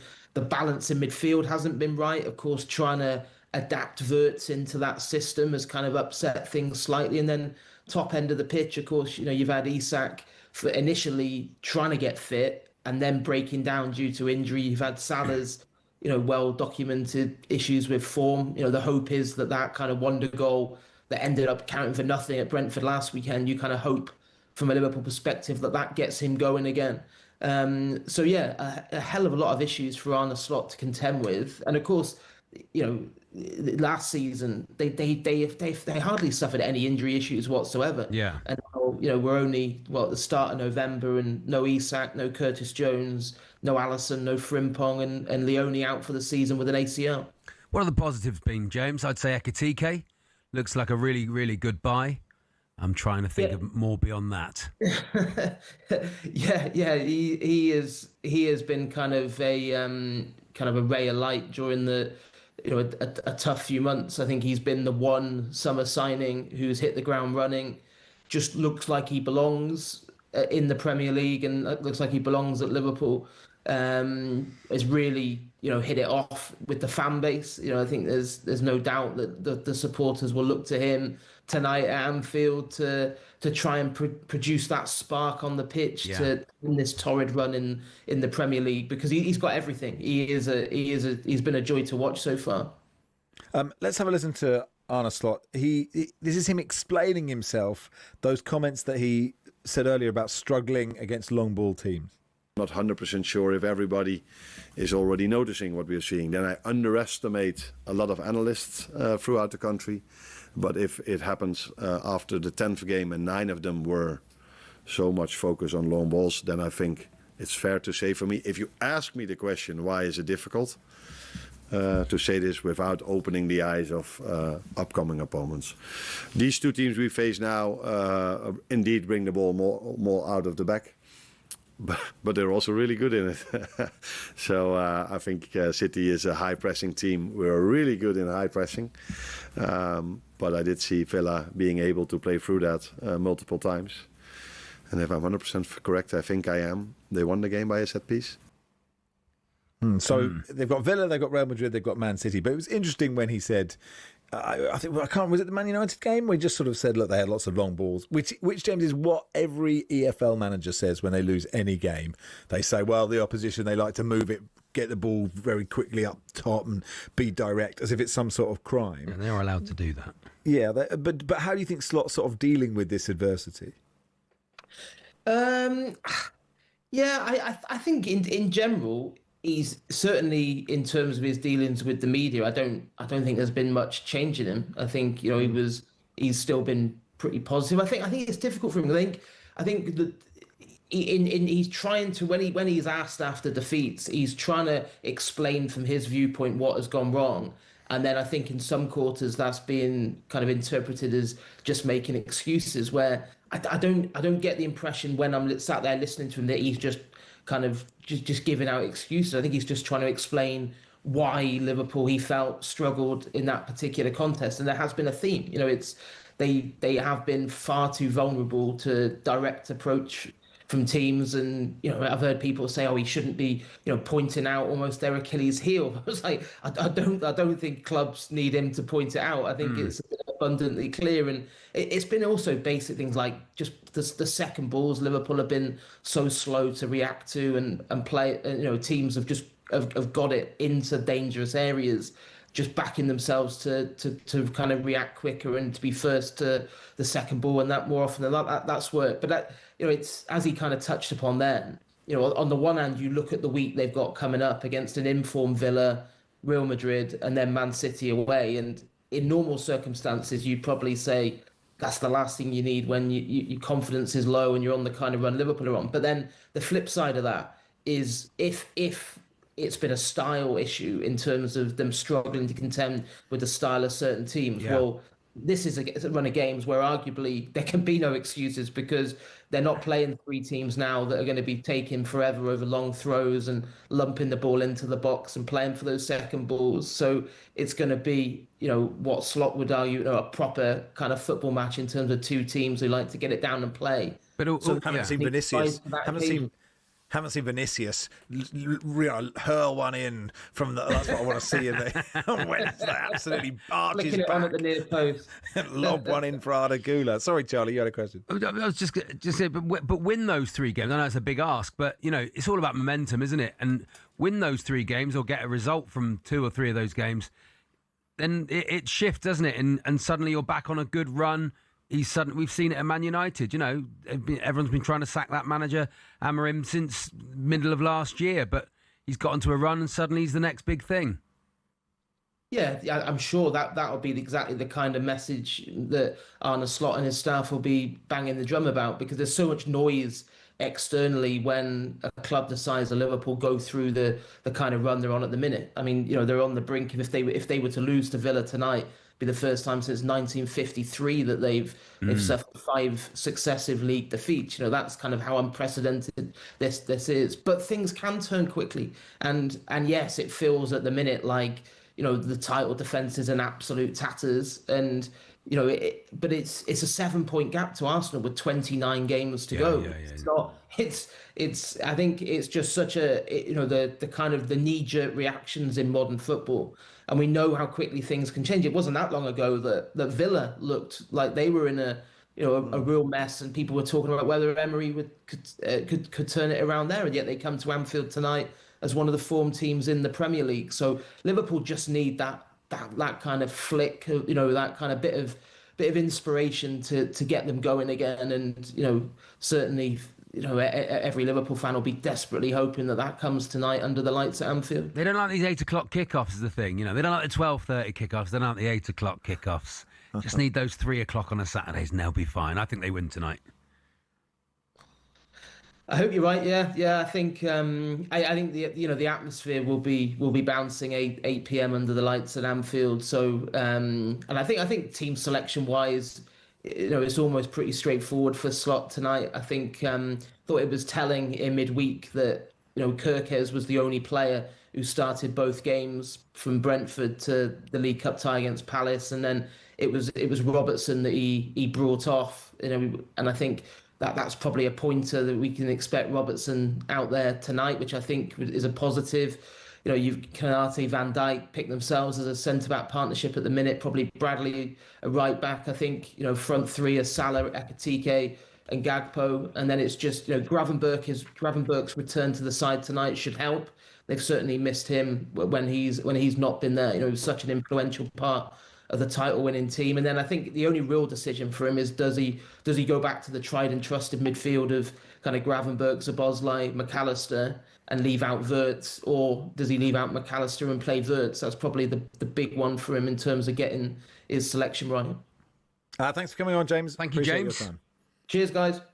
James Pearce there, Liverpool correspondent for The Athletic. So, yeah, commentary tonight. It's an 8 o'clock kickoff. Liverpool versus Aston Villa is live on talkSPORT. This is the warm-up on talkSPORT with Travis Perkins doing what matters for the trade. Find out more at travisperkins.co.uk or download the app. There's been a goal in the WSL, Chelsea versus the London City Lionesses. Angelina Kelly. It's Chelsea 1, London City Lionesses 0. A goal for Ellie Carpenter. Sandy Baltimore received a great diagonal ball on the left. She dribbled into the box, was able to play the ball into the 6-yard box. It looked like a bit of a cross shot, which the goalkeeper got a hand to, but Carpenter was there to bury it into the back of the net as she scored against the club her wife plays for. But luckily for their household and marriage, perhaps, her wife Danielle van der Donk is not on the pitch today. Chelsea 1, London City Lionesses 0.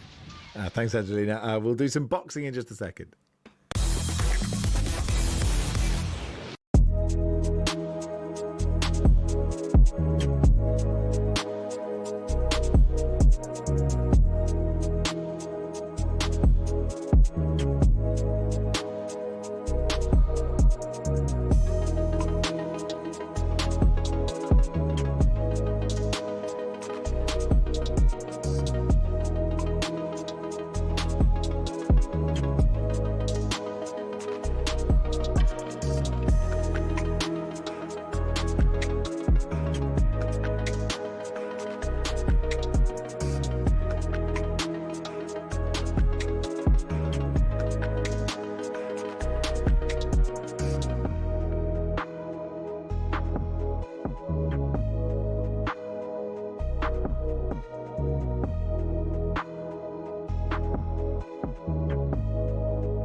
Hello and welcome to talkSPORT Goals and taking you through what should be another busy day of football.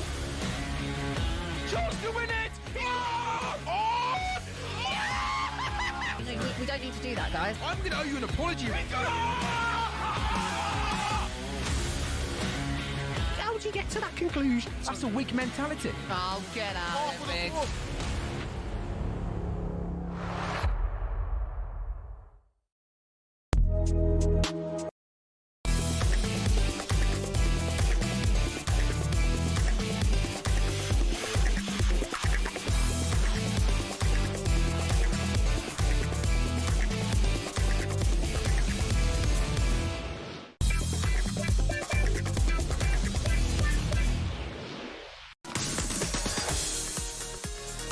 And that's our biggest competition yet. Time is running out. It's under a week to go until lines close for your chance to play to win up to £100,000. Completely tax-free.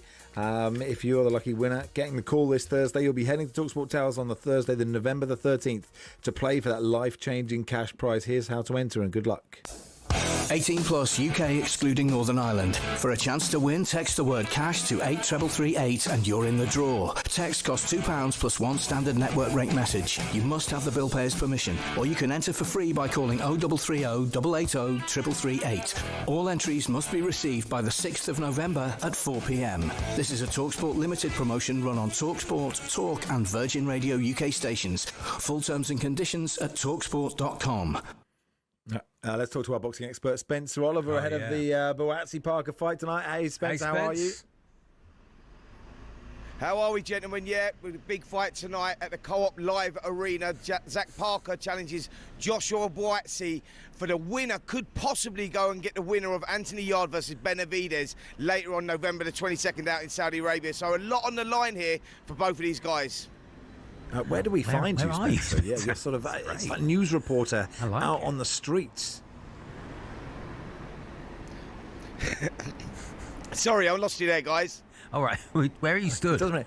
Just find out where you're standing. You're sort of, looks like you're standing on the A1, just like trying to hitch a lift to the fight. I'm actually outside the Crown Plaza where we're staying up here in Manchester, and yeah, it's a little bit cold up here as well, guys. So yeah, but really looking forward to the action tonight. As I say, Joshua Boazzi and Zach Parker put it all on the line. Now these two have got history. Actually, they go back 10 years ago. They boxed in the ABA. Zach Parker picked up a cut and he got stopped in that fight, and he said he's been waiting 10 years for this moment. And what a moment it is, with the, you know, what the winner could get if he comes through this one. So yeah, it's a big night for Zach Parker. Speaking to his mum Tina outside the hotel, and she said, you know, he's had the best training camp he's had so far. He's in the best condition and expect fireworks, and we really are. Joshua Boazzi is a great fighter himself. Yeah, he did. We lost in his last fight, I think, with Callum Smith. Was it Spencer? Does that affect him, or do you think that'll give him a bit more bite? Well, that's the million-dollar question. You know, how will he come off that first loss? You know, back in February against Callum Smith. It was a fight of the year contender, that one. He showed a lot of resilience, a lot of character in that, Joshua Boazzi, but he did come out the loser, and it's how he rebounds from that. Has that moulded him as a fighter? Will he be better from that, or will it have affected him? And we find that out tonight. Yeah, it's so interesting, and I talk about this from as people know, not a huge expert in the sport, but just the impact of a defeat. Whereas in most sports, you lose all the time, and you just have to get on with it, and obviously your next game is like next week normally. So for this, to have a defeat and then to have it hanging over you for so long on your first one, like the impact of that is absolutely huge. I can't remember if you remember your first defeat, Spencer, and like how and the impact that it had on you as a fighter.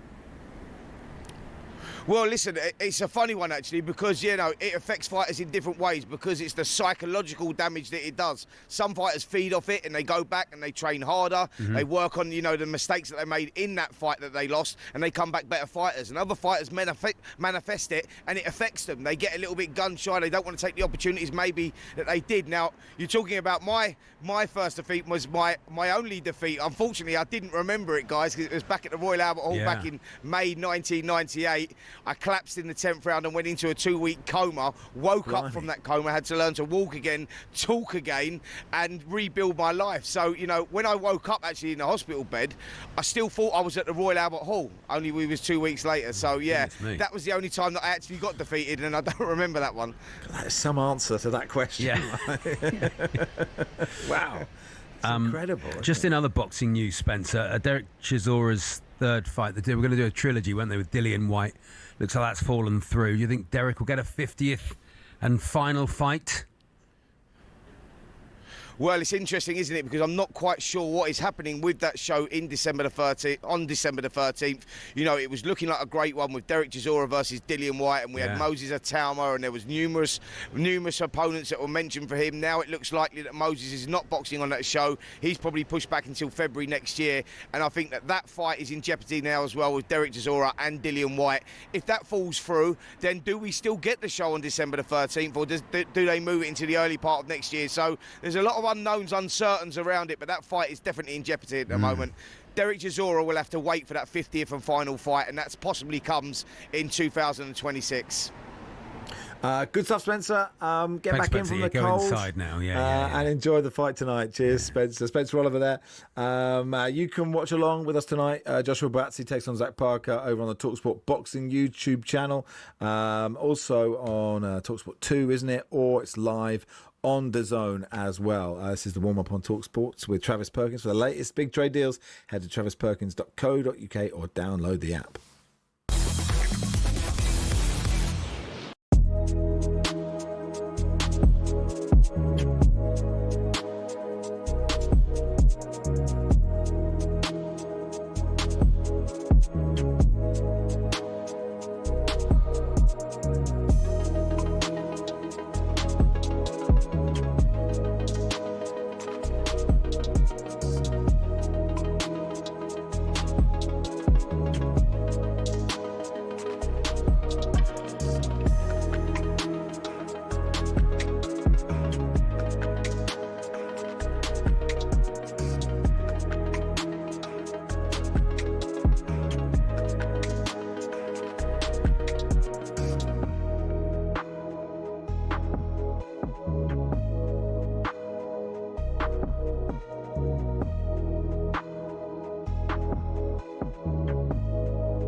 Good afternoon. You are listening to the warm-up on talkSPORT. Max and Charlie with you until 1. Brought to you with the good people of Travis Perkins. Bowling Trav. Big trade deals. Head to travisperkins.co.uk or download the app. Always time for time difference. And we'll do that shortly. Before that, let's do a bit of Wolves, founder of the Always Wolves fan TV and podcast and part of the talkSPORT fan network. Dazzling Dave, Wolves fan, joins us. Hey, Dave, how are you?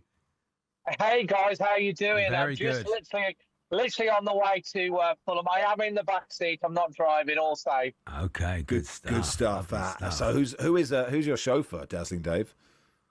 We've got Craig in the front here that's driving. We've got Joe and my wife Emma is with me as well. Yeah, lovely Emma. Lovely stuff. Hello to the entire car. Everybody.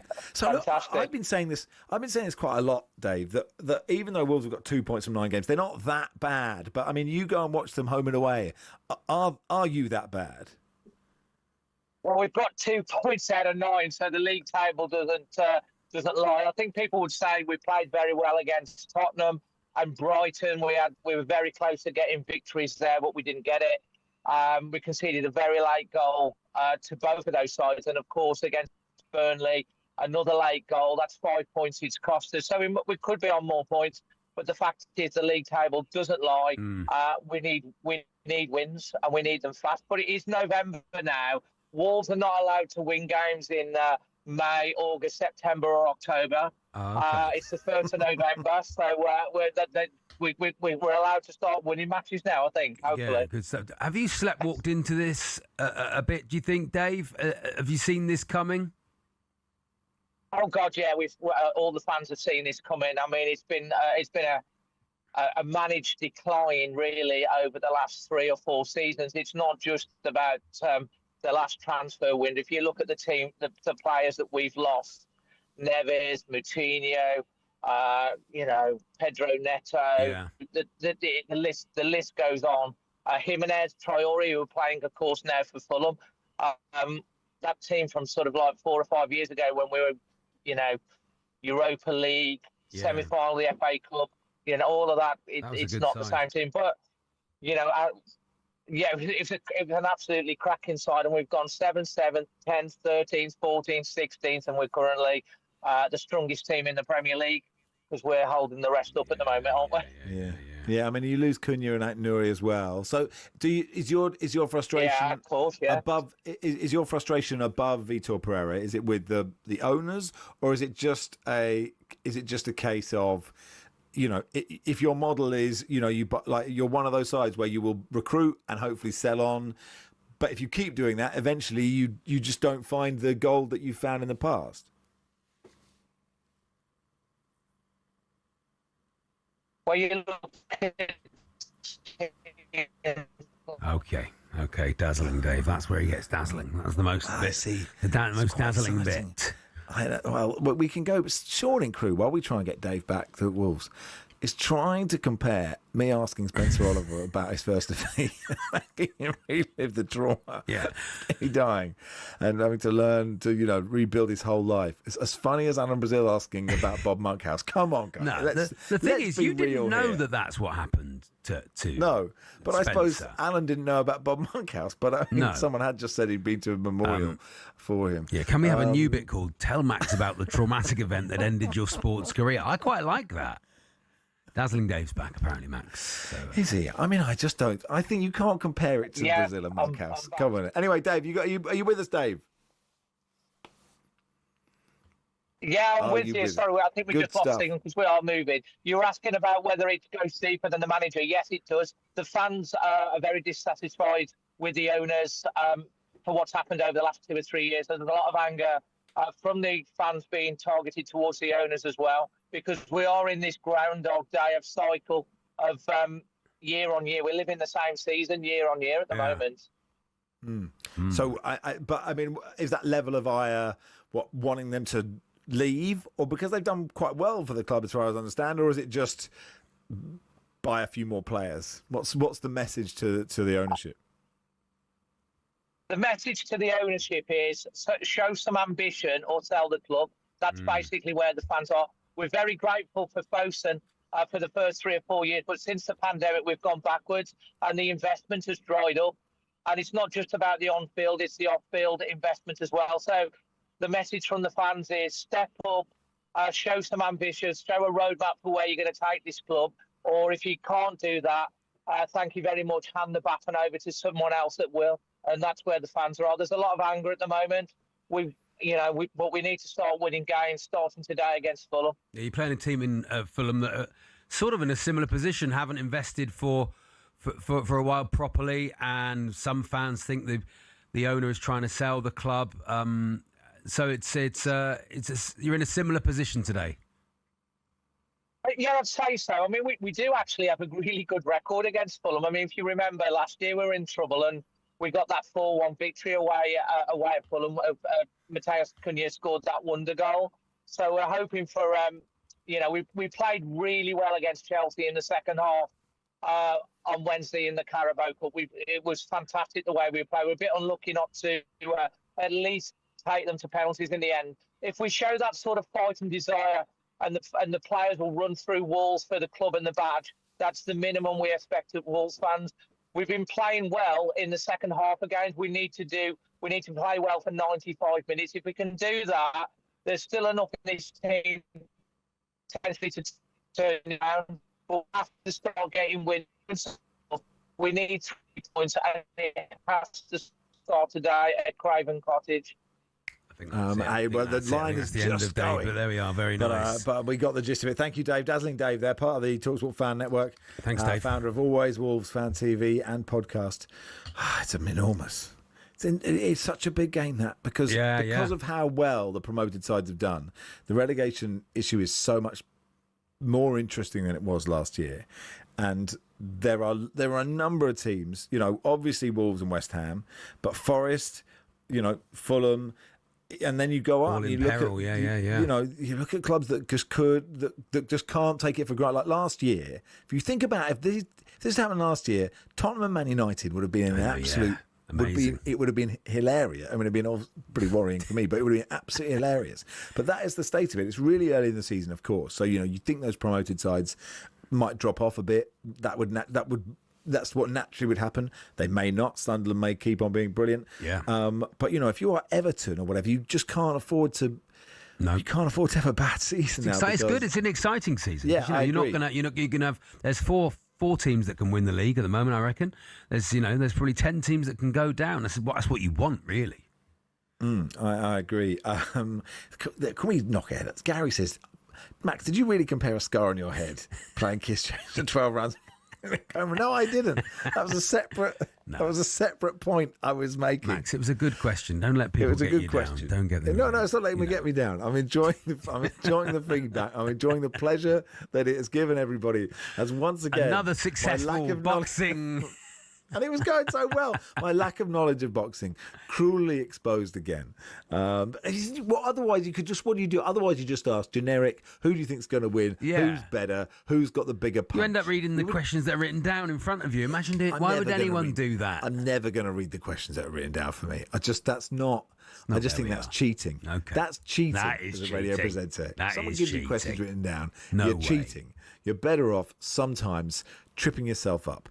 And I've given many people a great amount of pleasure. There is always time for time difference, and we'll do that next.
Hello and welcome to talkSPORT Goals. I'm taking you through what should be another busy day of football.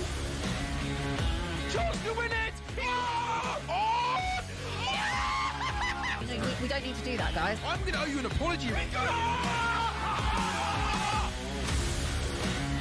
How would you get to that conclusion? That's a weak mentality. Oh, get out of it.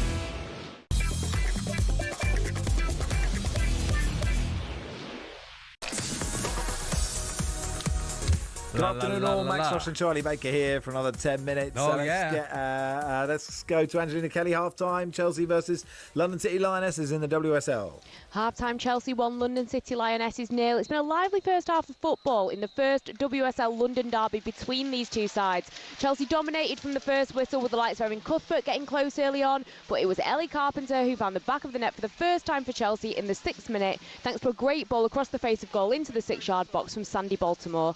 Sonia Bonpasto will probably want to see a little bit more ruthlessness from her side in front of goal, but for London City Lionesses, they have had their chances, but the team in general simply haven't been clinical enough. Half-time, Chelsea 1, London City Lionesses 0.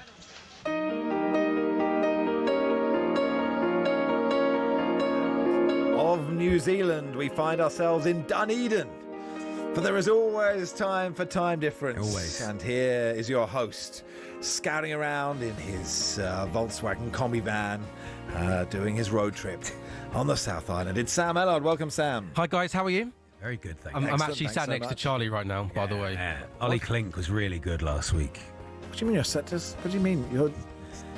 Ridiculous. I remember back in the day when Ian would pretend he wasn't a Knutsford, and there you are pretending you're not in Dunedin. We can see you in Dunedin. Oh, sorry, I'm still getting used to this. Yeah, you know, Ollie Klink was straight in last week. He was very good. Klink got it. Klink straight in. He got it. He really got the job and really enjoyed doing it. Like this, it's not been a great start, Sam. What makes you think I'm not enjoying this? It's not been a great start, Sam. I'm just got to say it. Okay, let's get straight to it then, shall we? Okay, this is, of course, the greatest quiz on radio, where our two contestants, Max Rushden and Charlie Baker, have to guess the time. He sounds a bit keen. He's reading it. Sounds like he's reading it. I'm going to read this opening bit, okay? Where we Ollie learned it. Ollie Klink learned it. Okay, basically, we've got Charlie, we've got Max, we've got 5 goals, we're going to play them out, and they're going to throw a number and hope they get it right, okay? That makes it sound very basic. Much better. Jeff Peters is going to be across. Finally a pro. The scores. Finally a pro. Jeff, how they're mean, aren't they, Jeff, by the way, no? I thought this would be fun. Absolute wafflers. Max won last week, lead 18-12 this year. 18-12. Okay, another overture. To come. I meant to look up what the overture was. It didn't work. But, I'm trying to rescue myself in the last 20 minutes. Anyway, crack on, Sam. Okay, let's get straight into it. Our first goal comes from the Carabao Cup. Wolves 3, Chelsea 4 in the wig. But I want to know, David Mollawolfer for Wolves found the back of the net twice. But his first goal, what minute did that come in? And what minute did he get his first? The great comeback for Wolves ended up not being a great comeback. Yeah, who are you asking? We'll go for Charlie first. Okay. What was the score? It finished Wolves 3, Chelsea 4. Oh, yeah, I remember that. Yeah, sure. I think he scored in the 64th minute. I'll go 73. Here's how the goal sounded. This comes to Wolfer with a shot, and he scores! Wolfer at the far post! Wolfer. And Wolves are back in this game. Never heard of him, if I'm honest. If I'm 100% honest. Well, Max might have done, because Max, you said 73rd minute. That goal was scored in the 73rd minute. You're off to a fly. What a game. What a good game. There we go. I mean, does it stay 0-0? Does it stay 0-0 with Jeff? You're the ref? No, it's the person who's trailing if they get a direct hit. But no one was trailing. No one was trailing. Eventually, it's the final one, etc., etc. So it's Max 0, Charlie 9. Okay, good stuff. Okay, we go back to last Saturday night. Brentford 3, Liverpool 2. Dango Otara got the Bees off the mark. In what minute, Max? Do I remember that goal? Dango Otara. The long throw, wasn't it? Dango finally unchained. Yes, it was early, I think. I'm going to go 13th minute. I think it was around then. I was thinking about the 16th minute. Okay, here's how it sounded. Held in towards the edge of the 6-yard box, taking a touch, and he's volleyed in. Perfect start for Brentford. Dango Otara. Sounds earlier than what I said. It was very early. 5th minute. 5th minute. Well done, guys. Well done. Very good. What's that done to the scores, Jeff? Max 8 minutes out, on to 8, and Charlie 11 minutes out, on to 20. So Max in the lead by 12 with 3 to go. Yeah, 28. Yeah. Ollie Klink did impressions last week. Do you do any? No, I can't. But he's very good at that. So if you want me to try and any impressions? No. And his impressions are really good. Yeah, they're really good. At least I'm admitting though that I can't do impressions like Ollie Klink. Okay. What is it that you do? Well, I read 5 goal scorers out and wait for you guys to guess. I mean, that's the. Jeff's got an impression of me. Jeff, you got an impression or two in your locker? Well, you have to say you really do. One of those where Gordon's coming in the thorough, he really is. It really is. 2 weeks ago, you had a massive go at Charlie for waffling.